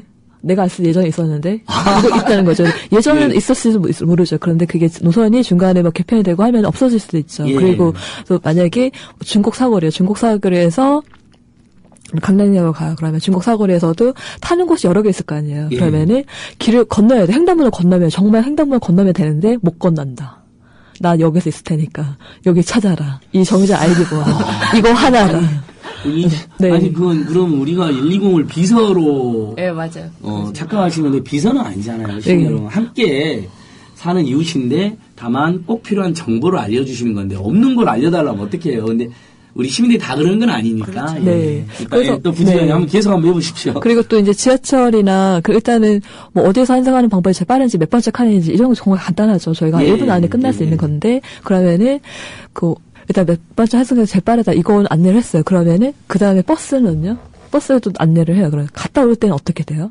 그럼 갔다 올 때 전화해주셔도 되는데 또 한 번 전화한 김에 또 물어보는 거죠. 그리고 또 그런 게 있어요. 고속터미널에서 내려요. 지방에서 올라와서 고속터미널 내린 다음에 그다음에 자기가 이제 여의도를 갔다가 다시 고속터미널 와야 돼요. 근데 새벽 또 시간이 밤 11시 반 넘어서요. 이 시간을 맞춰줘야 돼요. 그래서 그러면 노선을 찾을 수 있다. 노선을 찾을 수 있지만 그래도 그 시간까지 갈 수 있을지는 우리도 잘 모르겠다. 기점 출발이라든지 이런 거 운세에서 알아보셔야 할 것 같다. 그래서 그러면 이제 방법을 얘기하고 또 지하철 끊기는 시간까지 안내를 하고 그러면은 중간에 환승할 수 있는 방법으로 어디 뭐 영등포역에서 가서 뭐 다시 가든가 이런 방법 여러 가지 제시를 하죠. 그러면은 다 쓸데없네요. 정말 허무하죠 이거. 네. 그래서 여러 가지 쓸데없는 것만 알려줬다. 네, 그런 경우도 있고 그리고 정말도 뭐. 오늘 자기가 이제 남대문 시장 갔어요. 시장 갔다가 그 다음에 이제 돌아가는 방법이에요. 그러면은 갔다가 내 친구는 여기 남대문 시장 갔다가 친구는 어디서 갈 건데 친구까지 같이 물어보시는 거죠. 그건 괜찮아요. 그런데 쭉 얘기하다가 그러면 보통 질문을 3가지 정도만 저희가 좀 해주면 괜찮은데 계속 늘어나는 거죠. 근데 이거는 정말 필요하지도 않은 정보인 거야. 당장 쓰지 않아도 되는 정보인데 그야말로 전화통화만 계속 끌고 있으면서 자기가 정말 실제로 필요하다고 하면은 질문을 당연히 해야 하는 거지만 그냥 생각나는 대로 어떤 경우예요? 그러니까 외로운 거예요? 아니면 정서가 불안하신 거예요? 아니면 주의가 산만하신 거예요? 모르겠어요. 그러니까 어떻게 보면은 좀 편하게 잘 급한 것도 아니에요. 급한 것도 아니고 집에 계시면서 근데 우리는 공공 서비스니까 심심할 때는 TV 친구하고 전화를 하셔야죠.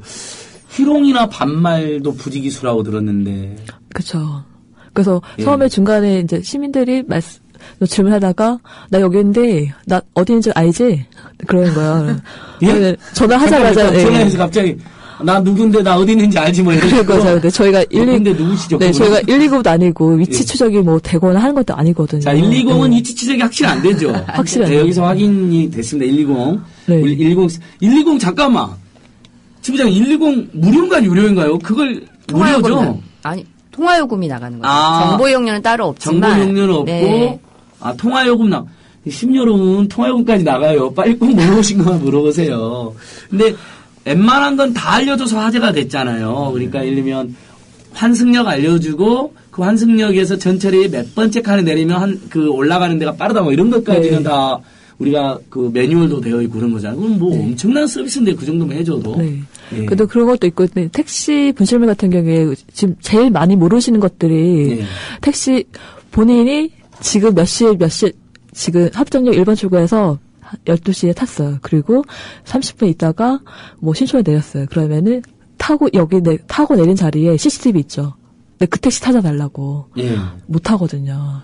아, 그건 굉장한, 그건 뭐, 수사대죠. 마이너리티 리포트 영화 정도 돼야지, 이제 바로 CCTV 연결해가지고, 일종의, 그건 미 제국주의가 요즘 전 세계를 도청한다는데, 아마 미국도 그런 기술은 없을 것 같은데요. 그러니까, 지금 전화를 받아가지고, 나 분심을 뜨고 내렸어요. 그러면, CCTV가, 근데 그 지역을 말해주면, 그러니까 위치 추적해갖고 그 사람 딱 특정해갖고 그 주변에 있는 CCTV 연결해가지고 그 CCTV 해상도 높게 택시를 딱 연결해갖고 번호 안 다음에 그 번호를 입력하면 바로 택시회사가 뜨고 택시회사에서 기사 핸드폰만 알려면 바로 우리가 전화하고 이런 건데 이 기술은 한 10년, 20년 더 걸릴 것 같은데요. 네, 그래서 일단은 지금 대부분 저희 택시 색깔 기억난대요. 주황색이라고 황토 그 색인데 대부분 택시가 황토색. 네, 새로 나온 택시는 다 황토색이에요. 그거기 때문에 그 색깔로는 절대 찾을 수가 없죠. 그래서 가장 좋은 거는 일단은 카드 결제 하시는 게 제일 좋죠. 카드 결제를 하면은 영수증을 못 받으시더라도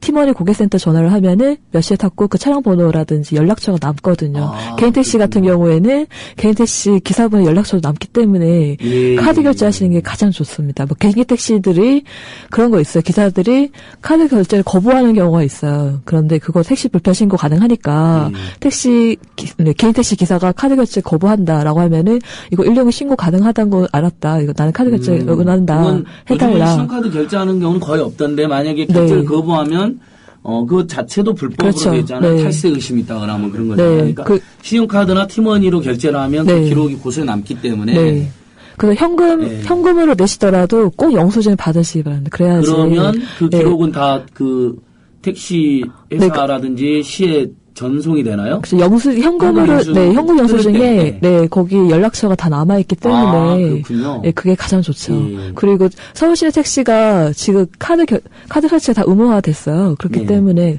카드 결제하시는 게 가장 좋죠. 좋습니다. 좋습니다. 또 그 외에도, 우리, 남성, 김태민 부지부장님. 그 외에도 이렇게 동료들한테 들었거나 아니면 직접 부지부장님 겪었거나 하는 악성, 진상 우리 시민들. 이제는 안 그러시겠죠. 오늘 방송을 계기로 안 그러실 거예요. 한번 이야기 한번 해주세요. 말씀을 상담을 하는 부분에 대해서 악성이 있을 수도 있는 거고 언제나 강성이 있을 수 있는 건데. 실제 사례로 들어서 말씀을 드리자면 저는 이제 그 전화를 받는 사람이 아니라 전화를 이제 걸었던 사람으로서 저의 악성을 좀 힘들었던 부분을 좀 해피콜 전화했는데도 괴롭히는 사람이 있어요? 엄청 많죠. 이제 저희 같은 경우는 이제 120에서 상담했던 모든 콜에 대해서 해피콜이 진행이 되는 거고 그리고 저희는 이제 시청이나 구청에 대해서도 업무를 줍니다. 저희 쪽으로. 그러니까 25개 자치구에서도 몇 개의 구에서 저희 그 120 다성콜센터 CRM 팀으로 업무를 주기도 하고 시청에서도 저희한테 업무를 주는데 120 다성콜센터에서 상담을 했던 이제 그 현장 민원에 대해서 저희가 해피콜을 진행했을 때 저 같은 경우 진짜 힘들었던 부분이 제가 이제 저는 거는 게 예전에는 이렇게 두렵지 않았는데 꼭 이 분야는 상당히 좀 힘들었던 분야가 뭐냐면 이 공사장 소음. 상당히 힘들거든요. 이게 이제 공사장 소음에서 현장 민원을 접수했을 때 솔직히 이 소음 부분에 대해서는 처리가 안 되는 부분이 상당히 많습니다. 엄밀히 따져서. 근데 이 해피콜에서는 이제 다 전화를 드려야 되니까 전화를 딱 드립니다. 그러면 딱 그러시면 이제 그 시민께서 전화를 받으시면은 딱 하시는 말씀이 마침 잘 걸렸네. 하면서 이제 마침 잘 걸렸네. 잘 걸렸다. 파쿠리 상대 잘 걸렸네. 이러면서 이 공사장 소음을 자기가 신고를 했는데 이거 도대체 왜 처리가 안 되냐. 그래서 말씀을 드리죠. 그때 담당 공무원이 현장 나가고 현재 그 공사 관계자한테 다 말씀을 드렸던 부분이 있기 때문에 주의 다 조치 취했고 소음 최대한 줄이도록 했다. 그래서 그 소음 신고 기준 데시벨을 낮게 측정이 됐다. 이렇게 말씀을 드려도 자기는 그 소음이 아무리 조금 소음이라도 자기 TV 보는데 거슬리고 바로 옆에 있는 바로 옆집에 있는 그 옆에도 공사를 하니까 당연히 소음은 조금 들릴 수밖에 없는 건데 거기에 대해서 처리가 안 됐다고 너 마침 전화했으니까 너 오늘 죽어봐라 하면서 제가 최장콜 진짜 시간적으로 80 몇 분을 통화한 적이 있어요. 84분 정도를 쉬지도 않고 쭉 처음부터 끝까지 욕으로 해서 서울시정욕, 자치구역, 횡단 그 구청 직원욕 그리고 120 다성콜센터 니네는 접수를 했는데 왜 처리가 안 되냐. 저희는 처리를 하는 기관은 아니거든요. 저희는 엄밀히 따져서 120 다성콜센터는 메신저 역할을 하는 곳이거든요. 그렇죠. 이제 지금 뭐 바로 상담할 수 있는 부분은 할 수는 있겠지만 민원에 대해서는 메신저 역할을 밖에 할 수는 없는 곳인데 저희한테 해피콜을 했다고 아니면 다시 전화를 주셔도 120 다성콜센터 연락을 주셔도 처음부터 끝까지 욕으로 진행하시는 부분 너무 힘든 거죠. 그러니까 욕설, 희롱, 도저히 할 수 없는 일을 강요하는 거.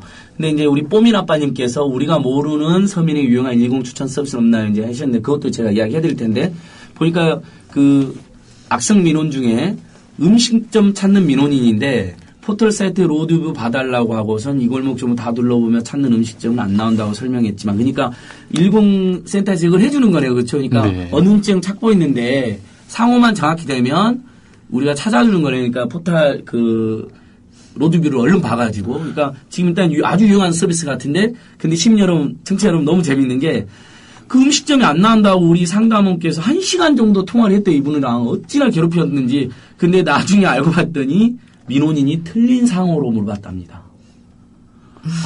이건 너무 허탈한데요. 저도 허탈하네요. 이거 보니까. 네. 그러니까 정말 애써서 찾고 또 찾고 있는데 계속 안 보인다 그래서 확인해봤더니 결국은 틀린 상호니까 나올 수가 없는 거잖아요.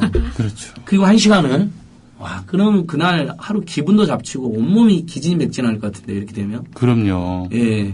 그러면서 여기서 뽀민 아빠님이 여쭤보셨던 것처럼 서민을 이용한 120 추천 서비스 중에 음식점 상호만 정확히 안다면 위치 안내 같은 것까지 해준다는 게 이제 들어왔는데 고종 부지부장님 어때요? 이렇게 좀 우리가 지금까지 고통스러운 것들 그 다음에 그 진상 시민 일부 이야기했는데 근데 사실 우리가 정말 시민들이 정확하고 생활에 꼭 필요한 유용한 정보들을 안내해주면서 보람과 긍지도 일부 있는 거잖아요. 근데 그것을 더 키우고 고용의 안정은 더 늘리자는 건데 부지부장님 우리가 부지부장님 두 분하고 지부장님께서 우리 시민들이 120 이용할 때 아주 유용한 거 뭐뭐 있는지 또 우리가 뭘 안내했을 때 기분이 좋았는지 한번 생각나는 거 있으면 부지부장님 뭐뭐 있어요? 일단 음식점 찾아준다는 건 저도 처음 들어봤어요. 예. 그러니까 124에 전화를 했는데 124에 등록되지 않은 상호들은 못 찾는 경우가 있죠. 그러니까 거기 안 돼서 우리한테 전화했다. 그런데 본인의 위치는 정확히 알아요. 그래서 어디 뭐 지하철역 나와서 1번지 나오자마자 있는 그 상호를 말하는 거죠. 그러면은 저희가 로드뷰 보면은 보이거든요. 간판 네, 요즘 로드뷰가 너무 잘 돼 있어서 그 실시간으로 그게 좀 오래된 자료이긴 하죠. 이제 뭐 호텔 검색에서 구글로 3년 전 자료를 하지만 뭐 네이버나 다음 같은 경우에는 최근 3개월까지 나오기 때문에 그러면은 간판을 볼 수가 있어요. 저희가 그래서 거기에 적혀 있는 간판들 요즘 뭐 없는 전화번호도 있긴 해요. 간판에 전화번호 안 넣는 경우도 있는데 그래서 적혀 있는 것들 그걸 보고 안내를 하는 경우가 생기죠. 그러니까 왜냐하면 저희도 그거 있어요. 그러니까는 불법 주차차 신고할 때도 그 민원인은 한 지점을 말했지만 그 건물을 들고서 싸고 있는 거 내면이잖아요. 내면의 도를 어디로 찾아가야 될지 이거 정확한 거 해야 되고 그리고 뭐 매널 뚜껑을 할 때도 매널이 이게 하수도인지 전기인지 이것도 구분을 해야 되거든요. 그래서 저희가 로드뷰를 많이 보죠. 그래서 몇 번째 지점째 가면은 거기 매널 모양이 어떤 게 있다. 이런 것도 저희들 보게 되는 거고. 그 이게 좀 익숙해진 거죠. 저희가 그 스킬이 생긴 거죠.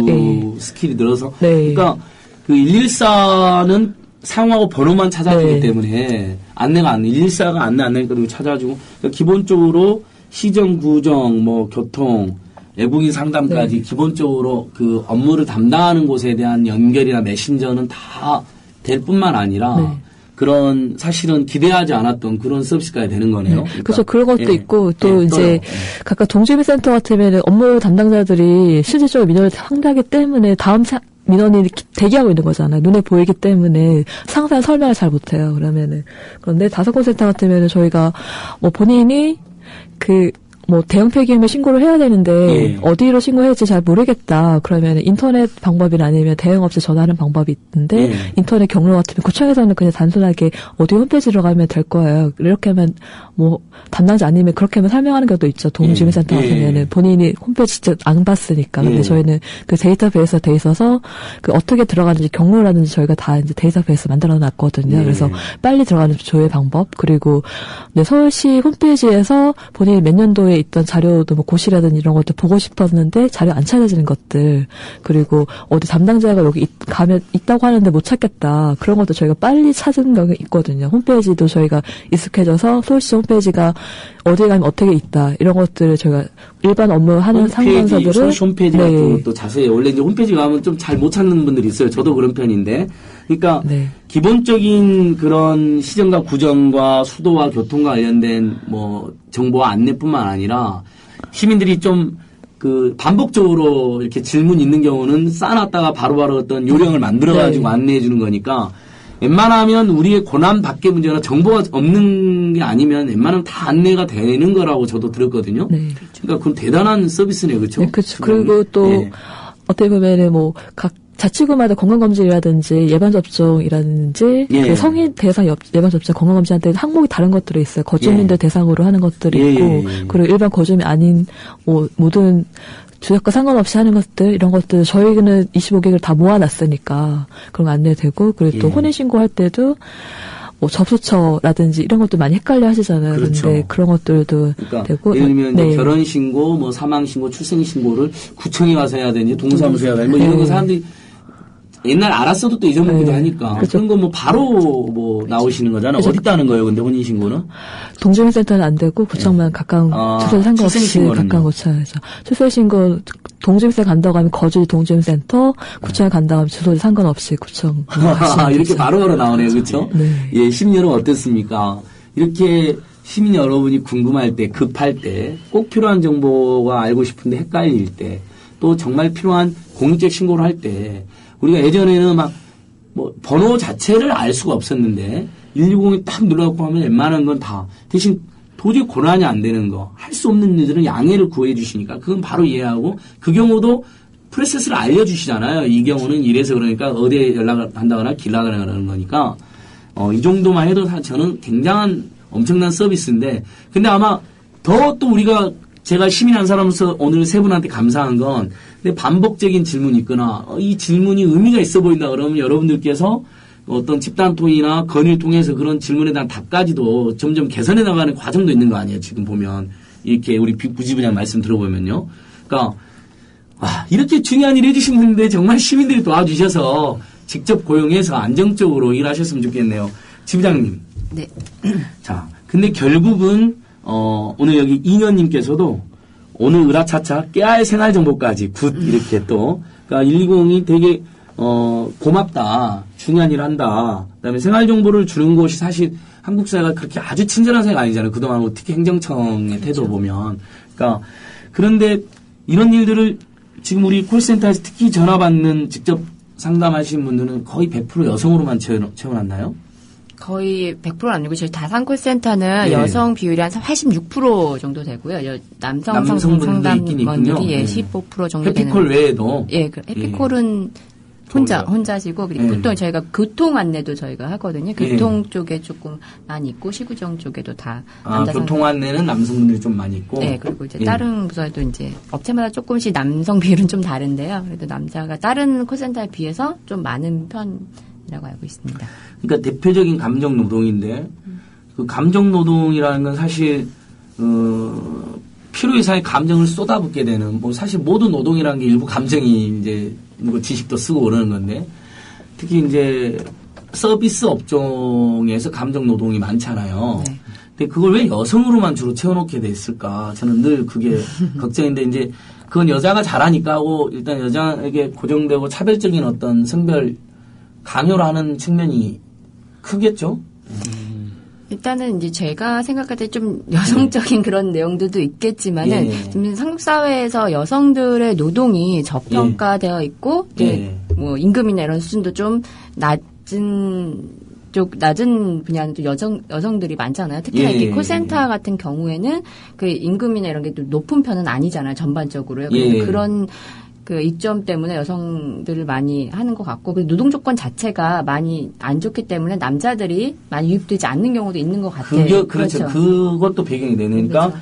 감정 노동은 여성이 잘할 거라는 편견에다가 여성의 그걸 떠맡기는 사회적 폭력에다가 거기에다가 저임금 노동이니까 어차피 남자들도 안 올 수 있고 또 저임금은 여자들이 해야지 하는 이 편견까지 또 작용하는 뭐 이중 삼중의 악순환이 있는데 그렇게 해서 힘들긴 하는데 그나마 긍지하고 보람을 느끼려면 안정도 있고 그래야 되는데 그렇죠. 또 간접고용을 해놨으니까 그러니까 간접고용이 간접노동이 여성노동이 저임금 노동 그렇죠.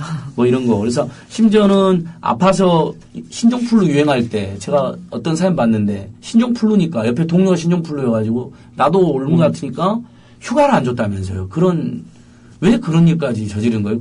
이건 서울시 직원도 문제지만 바로 관리자는 우리 KT나 효성 그쪽인 거죠. 네. 그 사람들이 그런 부당한 행위를 하는 거죠.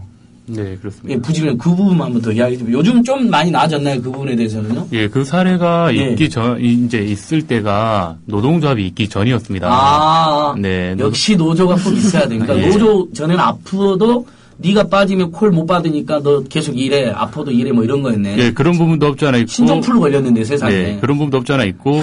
이제 업체별로 이제 하루에 이제 뺄 수 있는 그런 인원이 몇 명 있는데 그 인원이 넘어갔을 경우에는 이제 업체에 대한 서울시가 업체에 대한 평가 점수가 있는데 그 점수에서 마이너스가 된다고 그렇게 못 보내는 거죠. 아픈데도 집을 못 보내는 거죠. 결국엔 병원을 못 보내는 거죠. 평가에서 마이너스 될까봐 네, 그렇습니다. 아픈 사람도 다 대기시켜놓고 시가 더 사람을 뽑든 자기네 사람 더 뽑든 해야 되는데 돈 아끼려고 그렇게 하면서 그렇습니다. 진짜 오늘 우리 아마 120에 대해서 새롭게 아신 것들 엄청 많습니다. 그러니까 일단 정보 이용료는 없다고 고맙다고 이렇게 그것도 알게 돼서 반갑다 하는 분도 있었습니다.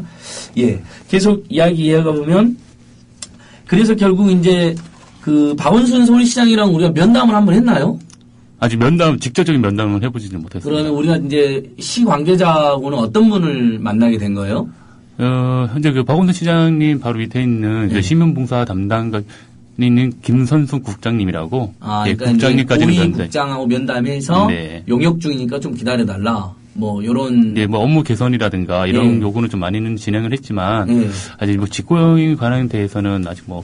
그러니까 이제 직고용은 기다리고 나머지 근로조건 개선은 어쨌든 위탁업체를 통해서 계속 해나가고 있다 이런 정도. 네, 그렇습니다. 근데 구조적으로 업체 서울시에다 우리가 문제 제기를 하면 이거 서울시가 해야 되는 것들인데 불구하고 안 하는 것들이 있어요. 그래서 우리가 지금 상담석이 1인 한 1석이 아니라 본인 컴퓨터로 본인만 쓰는 것이 아니라 두 사람이 같이 쓰는 거죠. 번갈아서 가서 쓰고 있어요. 그래요? 네, 그러니까는 이제 주간 근무자가 퇴근을 하면은 대기하고 있다가 자격팀이 와서 그 자리에 쓰는 거죠. 그러면은 저희가 오늘 일반 다른 데랑 달리 키보드라든지 마우스 이런 것도 굉장히 많이 쓰죠. 이거는 왜냐하면 하루에 소모품이 그야말로 이제 견딜 수 있는 그 기간이라는 게 굉장히 짧은 거죠. 그런데 고장이 나도 우리가 뭐 이응 발음이 잘 안 눌러져요. 그런데도 불구하고 이응이 많죠 우리나라. 네, 그렇죠. 이응이 안 눌러져요. 그래도 뭐 쿵 눌러야지 들어가거나 그런 게 있는데 이것도 그 피품은 시 제공이죠. 그렇죠. 근데 서울시에서도 예산이 없다. 그래서 예산이 없어서 이것 좀 기다려라. 네, 그런 입장인 거죠. 그리고 또 마우스도 저희가 뭐 마우스 고장났다 그러면 새로 줘야 될 거 아니에요. 그렇죠. 그런데 다른 상담사에서 쓰던 거를 빼가지고 주는 거예요.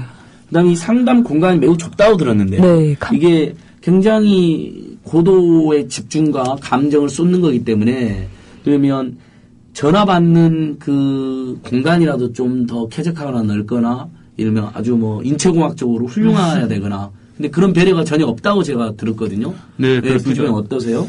저희가 지금 상담하고 있는 이 좌석 자체가 거의 이제 속된 말로 닭장이라는 표현이 거의 잘 어울릴 것 같습니다. 닭장. 네. 현재 우리 정경차를 보고 이제 닭장차라고 말씀을 드리잖아요. 닭장차. 저희가 뭐 독재 정권하고 막 불도 지르고 그랬죠. 저는 안 질렀어요. 제 친구들이 질렀어요. 다 기록이 남기 때문에. 현재 듣고 계신 이 청취자분들께서도 혹시 금년에 개봉했던 더 콜이라는 영화를 좀 보셨는지는 모르겠는데. 보신 분들이 있다더라고요.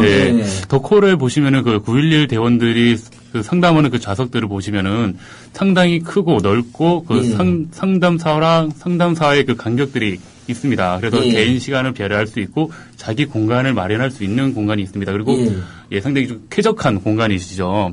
근데 저희 같은 경우는 그 조그마한 공간에 안에 150석의 좌석이 밀착으로 거의 상담사랑 상담사의 간격이 1m도 안 되니까. 바로 옆에 붙어 있네요. 네, 바로 붙어 있습니다. 그 사람이 만약에 옆에 있는 상담사분께서 민원이 걸렸을 때, 그 시민들이 말씀하시는 그 보이스가 옆자리까지 들릴 거죠. 헤드셋을 끼고 있는데 그 보이스가 옆자리까지 들리는 거예요. 욕설 같이 공유하는 거죠. 그러면 옆에서 욕을 하는 게 우리한테 들으면 사실 스트레스는 동일하잖아요. 네, 또 그렇습니다. 진상이 시작됐구나. 네, 그렇습니다. 이 지긋지긋한 상담. 내가 차라리 그만둬버려야지. 막 그리고 그다음 또 상담 오신 분이 집중도 안 되잖아요. 심지어는 좀 더 친절하게 하고 싶어도 영향을 받고 감정이라는 게. 그 정도로 자리가 이렇게 다닥다닥 밀착도로 그러니까 닭장식으로 감정 노동이라는 것은 굉장히 감정적 소모가 일반 노동보다 많기 때문에 훨씬 더 쾌적한 조건을 주는 게 맞는 것 같은데 오히려 저임금 노동, 여성 노동, 차별받는 노동이니까 더 좁은데 닭장처럼 해놓고 키보드 좀 바꿔달라, 마우스 좀 바꿔달라 하는데 그것도 기다려라. 저기서 빼다 써라 막 이런 식이라는 건 정말 서울시 진짜 그러면 안 되겠네요. 서울시도 안 되고 그 대기업들도 문제고. 그리고 저희가 노동조합이 이제 생기면서 저희 그 센터 내 공기질이 너무 안 좋다. 상당히 이제 이산화탄소량이 너무 높다. 세개 층에 아까 전에 우리 조합원 정암동 조합원님이 어쩐지 층마다 그 식은 장치가 다 따로 되어 있다라고 이분이 잘하시는 분인가 봐요. 그 이야기도 하시더라고. 회사가 달라서 그런다는 거 이제 아셨다고 그러던데 그 한 층이니까 엄청 몇백 명이 들어가 있는 거 아니에요, 그러니까요? 네, 그렇습니다. 와, 그러면 그 광경 자체부터가 답답할 것 같은데요, 아침에 딱 출근하면? 이제 저희 건물 자체가 예전에 그 수도사업소 건물이다 보니까 이거 콜센터 건물 자체가 아니라 수도사업소 건물이다 보니까 창문들이 되게 작습니다. 창문들이 되게 작은 상태에서 그 사람들이 이제 밀착되어 있고 한 층에 130명, 140명이 상담을 하고 말을 하고 그 밑에는 140대의 컴퓨터가 다 열기를 뿜으면서 돌아가고 있는 거죠. 그러면 상당히 그 공기, 이산화탄소 질이 상당히 높게 평가가 됐는데 노동조합이 생기면서 이 공기를 상당히 탁하다, 개선을 시켜달라 했었을 때 서울시나 업체 쪽에서 결국적으로 해나온 답변이 알았다 답변을 해놓고 결론적으로 저희는 이제 우리 공기청정기나 산소 발생기 해서 상당히 쾌적한 환경을 요구를 좀 말씀을 드렸었는데 결론적으로 파티션 위에 2인 1석짜리로 거의 파티션에 그러니까 앞에 정면까지 오면 4인 1석이겠네. 4인 1객이겠네요. 그 공기에 좋은 그 화분들 있지 않습니까? 화분들 갖다 놓고 그거로 버티고 있는 거예요. 화분 몇 개 갖다 놓고? 네, 그렇습니다. 산스베리아 뭐 이런 거 되게 저렴하죠. 산스베리아보다 우리 집에도 한 10개 있어요. 그거로 좀 도와줘. 그거로 이렇게 버텨라. 근데 그나마도 원래 생긴 거예요, 이게. 그나마도 원래 생긴 거죠. 아니, 왜 우리 사람이 이럴까요? 결국 노조 만들어서 문제 제기해주면 할 거. 원래 해줬으면 될 거. 왜 그럴까요? 그러니까 작년 같으면은 되게 심했던 게. 얼마나 든다고 그럴까요, 도대체? 작년 같으면은 그 다섯곳센터도 공공기관을 보고 공공기관 에너지 절약 그 제한 온도를 설정한 거예요. 그러면은 밑에 컴퓨터는 돌아가지, 사람들은 계속 이산화탄소 발생하면서 말을 하고 있지, 그리고 에어컨은 위에만 온도 체크를 하니까 밑에는 더운지도 모르고. 머리가 아픕니다. 그래서 여름철에 저희 상담하는 순간에도 너무 머리가 띵한 거죠. 이게 그야말로 호흡 곤란 정도까지 가슴이 답답하고. 그러니까 지금 우리 그 산업재해나 직업병이나 그 다음에 평균 근속 요수 얼마 안 되죠. 집중이 어떻게 제가 몇 년 안 된다고 들었는데요. 그렇죠. 예전에는 이제 거의 뭐 1년 미만자들이 굉장히 많았고요. 예. 노동조합 생긴 이후에 이제 조금 근속연수들이 조금 더 생기는 거고. 이제 저희가 이제 그 토론회 때 발표도 했지만 지금 자산콜센터가 근속연수가 짧아서 그렇지 만약에 근속연수가 뭐 5년, 6년 이렇게 오래되면 아마 산재로 판정받는 사람들이 거의 대부분일 거다. 이렇게 얘기. 근골격계 질환뿐만 그렇죠. 아니라 정서적으로도 우울증 같은 것도 많이 생기고 뭐 그런 계속 보고가 되고 있잖아요. 저번에 우리 의사 선생님들이 조사도 했었잖아요. 역학조사도 하시고 그렇죠. 많이 그런 걸 앓는 거로 나왔던 것 같은데 그러니까 이렇게 중요한 일 저는 우리 사회에서 중요한 일 하는 분들은 더 그 노동의 가치를 높이 평가해주고 더 안정되게 더 많은 급여를 줘야 될 것 같은데 예를 들면 택시기사, 버스기사, 대리기사 그 다음에 뭐 퀵서비스 얼마나 급한데 퀵서비스 시키면 얼마나 고마워요. 빨리 갖다 주시면. 그 다음에 우리 120 상담센터 직원 선생님들. 제가 지금 아까 전에 뭐뭐 유행하냐고 뽀민 아빠님 물어보셨는데 보니까 여기 제가 지금 자료를 보니까요. 교통, 도로, 청소, 주택 건축, 치수 방제, 가로 정비, 보건, 공업지, 환경, 경제산업, 소방, 기타 심지어 건의 제한상까지 받아가지고 처리를 해주고요. 그 교통에서도 과태료 문의, 교통카드, 길 안내, 대중교통 안내, 버스 불편 신고, 버스 전용차로 불법 신문, 불법 주행차, 브랜드 택시, 승용차 요일제, 승차 거부, 신호등 신고 이렇게 각 항목마다 또 20여 개씩의 안내 항목이 있는데 이 부분에 대해서 다 우리가 기본적으로 안내를 해주신다는 거 아니에요? 안내도 하고 접수도 받고. 접수도 해주고 거기에 대한 기본 매뉴얼도 있어서 시민들이 이것까지 설마 알려주려 했는데도 웬만하면 아는 건 다 알려준다는 거예요. 정보가 없거나 도저히 고난이 아닌 거 외에는. 그렇죠. 정말 엄청난 일을 하십니다. 아이고, 제가 오늘 세 분을 만나가지고 너무 저는 세 분에게 감사의 마음을 저는 비록 세 분 다산콜센터 너무 힘들다는 걸 알고 전화를 자제하고 있는 사람이긴 하지만 오세훈 항의 전화는 한번 했습니다. 아무튼 예, 지부장님 이제 어떻게 하면 좋을까? 이제 우리 1인 시도 하고 있는데 직접 고용되고 몇 가지 그런 우리 노동자의 핵심적 요구사항들만 한번 지부장님이 다시 한번 서서히 막바지로 가고 있습니다. 예. 시민 여러분이 도와주실 거거든요. 예, 그 부분까지 한번 이야기를 해보십시오. 예, 지금 이제 들어보셔서 이제 아시겠지만 저희 다산콜센터에서 안내하는 내용이 직접적으로 서울시와 구정과 연관되어 있는 거거든요. 심지어 이제 처음 그 서울시를 접할 때 처음으로 맞닥뜨리는 게 다산콜센터일 수도 있는 문제고요. 근데 이 문제를 근본적으로 해결하기 위해서는 서울시에서 직접 고용을 해서 그런 문제들을 해결해 나가서 해야 되는 부분이 저희가 이제 임단협 과정에서 그걸 뼈저리게 다시 한번 느꼈던 거죠. 저희가 이제 임금 인상이라든지 여러 가지 뭐 인력 충원이라든지 이런 부분들을 그 업체들하고 해결할 수가 없는 얘기들이에요. 왜냐하면 이제 비용에 관련된 내용들은 업체들은 이제 뭐 서울시 예산에 한정되어 있기 때문에 뭐 더 이상 지불할 수 없다. 이렇게 얘기하는 거고. 서울시 예산 보면서 자기들이 받아갖고 자기들 목숨 먼저 다 챙긴 다음에 그렇죠. 그것만 주려고 하니까 당연히 그렇죠. 임금 인상도 정당 요구도 받아들일 수 없는 거죠. 그리고 이제 그 또 하나 문제는 이제 저희가 이제 노동자 그 전에 이제 워낙에 노동 조건이 열악하다 보니까 퇴사자들 이직률이 굉장히 심했어요. 노동조합 생기고 나서 이직률이 많이 줄었거든요. 정말 많이 줄었어요. 그리고 나서 이제 그 예전에 2달에 한 번씩 신입을 뽑았거든요. 지금은 이제 자연 퇴사자들이 생겼음에도 불구하고 올해는 이제 신규 채용을 전혀 하지 않는 거죠. 자연 퇴사가 있는데도 네, 그럼 그렇죠. 업무량이 늘어나는데 그렇죠. 우리가? 지금 저희가 계속 콜이 많은 거죠. 계속 힘든 거죠. 근데 인력 충원에 대한 문제도 위탁업체는 해결할 수 없는 문제거든요. 이게 그런 근본적인 문제들을 해결하기 위해서는 서울시가 직접 고용을 해서 이 문제를 정말 적극적으로 서울시 박원순 시장이 정말 내년에 다시 재선을 하시고자 한다면 이 다산콜센터 문제를 이 정말 본보기가 되는 문제거든요. 민간위탁 이 문제에 대해 민간위탁 간접고용 노동자들에 대한 이 문제를 시발점이 될 수 있고 이게 모범이 될 수 있는 사례들 서울시에서 해야 된다. 저는 그렇게 생각하고 있습니다. 그러니까 500여 명이나 되는 이 노동자들과 가족들과 친구들이 다 박원순 시장을 지켜보고 있을 뿐만 아니라 이런 정책 시민들에게 하는 120 서비스의 질이 높아질 것이고 그다음에 거기서 일하는 분들이 그렇게 열악한 조건이 있었단 말이야 하고 분노했던 시민들마저도 역시 박원순이 하니까 달라졌구나라고 느낀다는 건 굉장히 우리 사회에 중요한 의미가 있는 거잖아요. 근데 비교적 부지부장님 어때요? 박원순 시장 하면 어떤 느낌이 있어요? 보통 시민들이나 그 주변 분들이랑 같이 뭐 직원들 뭐 그냥 편안하게 뭐 욕이든 뭐 아쉬운 거든 지지 말이든 뭐 그냥 편안하게 한번 해보시죠. 개인적으로 저희 박원순 시장님 전 솔직히 되게 좋아합니다.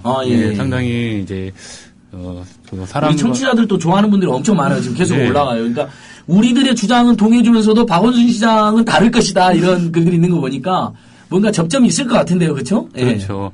박원순 시장님 같은 경우는 이제 철학이나 정치 시장 철학이나 정치 철학 자체도 소통으로 내세우고 노동자와의 이런 소통으로 많이 내세우시기 때문에 그리고 상당히 좀 청렴한 분이시고 엄밀히 따져서 자신이 했던 업적을 그렇게 내세워서 뭔가 다른 이제 또 높은 곳을 바라보시고 그런 부분이 아니라 서울 시민분들을 위해서 자신의 할 수 있는 재량껏 많은 노력을 하시는 분이라 시장님 되기 전부터 개인적으로는 상당히 좋아하셨던 분이지만 이제 저희도 이런 직고용에 대해서 요구를 한 지 벌써 이제 1년이 다 돼 가는데 여기에 대해서 아직까지 답변이 없으신 부분에 대해서는 상당히 좀 많이 좀 실망감을 좀 느낍니다. 당연히 그런 이야기를 오히려 시민과 시장이 가까워진 게 박원순식 정치 행정의 특징이라면 그렇죠. 아무리 노력하시는 건 우리가 높이 평가해도 아쉬운 부분, 문제가 있다 싶은 부분은 저희가 직접적으로 말씀드리는 게 오히려 좋은 거죠. 좋아하셨는데 이 부분은 실망스럽다. 아마 서울시장님이나 서울시 우리 공무원님들 또 참모진들께서도 이 방송을 들으면 이런 팬이었던 분까지도 실망할 수밖에 없을 정도로 이 노동 조건이 열악하고 또 저희가 각계각층의 인사들 이 문제로 토론을 여러 번 해봤는데 직접 고용하는 게 맞다는 게 대부분의 의견이니까 정말 뭔가 중대한 개선이 있을 거고 그게 지금 우리 공공부문이나 대기업 그러면 사회 전반에 퍼져나오고 있는 간접 고용 문제를 이러면 서울시에서부터 딱 그 악순환의 고리를 끊는 그런 효과도 있는 거잖아요. 그렇죠. 부지부장님 벌써 만 3년째 굉장히 고참 언니가 이제 되어 계시는 거죠. 그러니까 많은 동료들이 그만두고 눈물 흘리고 하루도 몇 번씩 그 진상 민원 때문에 우시기도 하고 고통받기도 하시죠. 네, 그렇죠. 주변에 저희가 옆에 칸막이다 보니까 옆에 누가 오던지 별로 관심이 없었어요. 그러니까 옆에 2달에 한 번씩 새로 신입을 뽑으니까 이따가 힘들면 다른 데 갔나 보다. 그냥 그런 소리 그러니까 금방 왔다 없어지는 분도 계시죠. 그렇죠. 그러니까 그런 경우가 너무 비일비재했었던 거죠. 그래서 어떻게 보면은 서울시가 그 전문직을 쌓을 수 있는 기회들을 많이 포기를 했던 거죠. 그러니까 그야말로 감정 노동을 그냥 개인이 치유하고 개인이 회복을 해야 되고 여기서 못 버티면은 개인이 그만두는 그리고 민원이라든지 그야말로 악성 민원인들 이런 것들을 그런 분들은 그야말로 아예 시비를 걸려고 전화를 한 거죠. 전화를 해서 상담사가 잘못한 게 없더라도 그냥 무조건 그냥 잘못했다. 니네 사과를 요구를 하겠다. 그러면은 이거 안 들어주면 서울시 홈페이지에 올리겠다. 이렇게 얘기를 하면은 그 업체에서는 서울시에 어떻게든 꼬투리 잡히면 안 되니까 그 민원을 잠재우기 위해서라도 잘못하지 않은 것들에 대해서도 잘못된 사과를 하고 상담사한테 사과 전화를 해라. 이런 것들이 반복이 됐었던 거죠. 그래서 서울시에 보고만 안 되면은 그야말로 악성민원, 진상민원을 했던 걸 100% 그쪽이 잘못했어도 우리가 사과를 해야 되는. 네, 그렇죠. 그렇게 만들면서 어떤 구조적으로 세계 업체를 만들면서 그야말로 모든 책임이라든지 감정노동 책임져야 되는 것들을 상담사에게 평가해서 그중에 업체를 바꿀 수도 있다라는 협박도 솔직히 했겠죠. 오선 시절에. 그렇죠. 그러니까 우리 끝까지 지켜야 되니까 다른 업체도 줄 서 있을 수 있으니까 아주 교묘하네요. 그렇죠? 그래서 다시 한번 오세훈에 대한 에라이 5살 후니. 네, 그래서 이거는 어떻게 보면은 민간 위탁을 하면서 그야말로 오히려 악성민, 진상민을 키웠다고 생각이 들어요. 그래서 지금으로서는 지금 바뀌어야 된다고 하면은 그 전문직에 쌓여있던 상담사들을 활용해서 시민에게 정확한 정보를 전공하고 그 상담사 좋은 일자리를 가지게 수 있게 하고 그런 진상민원들에게 그냥 들어줄 것이 아니라 잘못된 것들 그분도 치유받아야 되는 거죠. 그분들 잘못했을 때 이거 그 공공기관에서 이런 문제 제기했을 때 그냥 들어주는 거나 그것이 아니라 이런 얘기는 하면 안 되겠구나. 그렇죠. 그런 방법을 가야 될 것 같아요. 시에서 직접 고용하면 이러면 그런 쌓이는 진상민원에 대해서는 최근에 서울시가 한번 그 성희롱적 발언을 3번인가 하면 바로 어떻게 하기로 했죠? 고발한 적이 있었죠, 얼마 전에. 근데 이제 그런 건 아주 진짜 범죄행위니까 그렇게 하는데 범죄는 아닌데 이거 너무 괴롭고 사람을 괴롭히는 수준이 분명한 경우는 사실 그분이 다른 데서도 그럴 가능성이 있거든요. 그렇죠. 사회 공동체를 파괴하는 행위니까 직접 고용 상태라면 이러면 우리 노동조합뿐만 아니라 공무원들하고도 머리를 맞대가지고 그분이 오히려 달라지도록 반복적으로 이렇게 하시는 건 선생님에게도 안 좋고 주변에도 안 좋습니다. 그다음에 선생님이 잘못하신 겁니다라고 그러면 공정하게 판정을 해주는 분이 또 있다든지 시민 패널들이 있어가지고 누가 보기에도 선생님이 그러시면 안 됩니다. 이렇게 말해줄 거 아니에요. 그래야 사회 공익이 늘어날 것 같거든요. 그렇죠. 그래서라도 직접 고용이 필요하다. 네. 부지면 박원순 시장한테 한 말씀 더 해주십시오. 네, 박원 시장 같은 경우에는 작년에도 보여줬지만 우리 사회가 하지 못한 것들, 비정규직 문제를 다른 지자체보다도 제일 먼저 선도를 서서 본인의 업적을 만들었다잖아요. 그래서 지금 봤을 때 다산콜센터 그야말로 여자이기 때문에 감수를 해라. 어떻게 보면 여성 문제랑 저임금 그리고 비정규직 문제가 다 뭉쳐있는 거죠. 이 뭉쳐있는 거를 박원 시장이 먼저 깨트리고 틀을 깨고 나가야지. 이제 다른 뭐 콜센터 업계가 다 이러니까 여기도 당연하다. 다른 데랑 뭐 비슷하게 준다니까 어쩔 수 없다. 여기 아니면 다른 데 가든가. 네, 그런 건 아닌 것 같아요. 좋은 일자리 창출하겠다라고 하면은 그다음에 임시로 있는 그런 자리를 만들 것이 아니라 서울시가 먼저 보법을 만들어서 좋은 이제 일자리 만들고 전문직화되는 그런 콜센터가 단순하게 그냥 친절한 목소리로 말만 하는 그런 것이 아니라 서울시 시정 업무나 구정 업무에 대해서도 전반적으로 지식을 가지고 있고 나에게 정말 도움이 되는 정보를 정확하게 얘기를 해주는구나. 그 시민에게 돌아갈 수 있게 해야 되는 거죠. 아니 제 생각에도 기업에서 콜센터도 굉장히 소비자들 위해서 기업의 이윤이라는 기업 이미지 관련해서 너무너무 중요한 곳이에요. 근데 제가 오늘은 기업 콜센터까지 제가 다루지 않았으니까 그분들도 아주 고충이 많으실 텐데 공공 부분의 콜센터는 제가 보기에는 전문직이 맞습니다. 단순히 육체노동, 감정노동 넘어서 지식노동이고 시민들의 반복적인 민원이나 고충이나 제한이 있다면 그것들을 판별해서 시정과 구정을 개선해 나가는 프로세스에서의 시작이잖아요. 그래서 시와 시민을 가깝게 만들고 그렇다면 도덕이나 이분들이 보람과 긍지를 가지고 길을 쫑긋 세워서 시민들이 꼭 필요한 정보 알려주고 그다음에 중요한 권리는 캐치해서 시의 또를 개선하고 부지부장님도 마지막으로 한 말씀. 다산콜센터에서 찾기 어려운 우리 남성 조합원 중에 한 분이신데 서울시가 빠른 결단을 좀 내려서 저희 119 다산콜센터 상담사 분들을 위해서 이제 직접 고용도 해주셨으면 좋겠고 그리고 또 한 가지도 시 관계자나 시장님이 꼭 듣고 계시다면 저희 119 다산콜센터가 여성 사업장입니다. 다들 아시다시피 아까 말씀드렸다시피 저희 86% 정도가 여성 사업장인데도 불구하고 저희 보육시설이 하나도 없습니다. 저희 119 다산콜센터 자체. 그래요 또? 여성이 400명이 넘는데도 불구하고, 여성 보육장도 없으니까. 서울시 자기들 고용 안 했으니까 그것도 신경도 안 쓴 거잖아요. 네, 그렇죠. 그래서 그런 것도 빠르게 좀 많은 좀 복지나 이런 게 좀 많이 개선됐으면 좋겠습니다. 지부장님 어떠셨어요? 사실 하실 일이 더 많은데 다 못하셨죠. 그렇죠.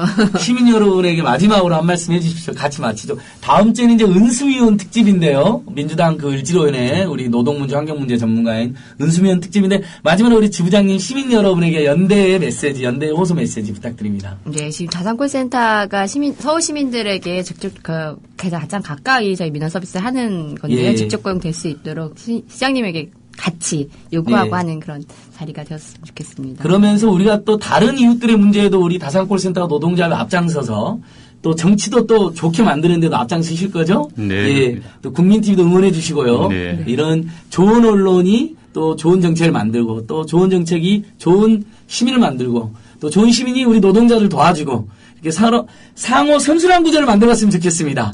여러분 오늘도 잘 들어주셔서 감사하고요.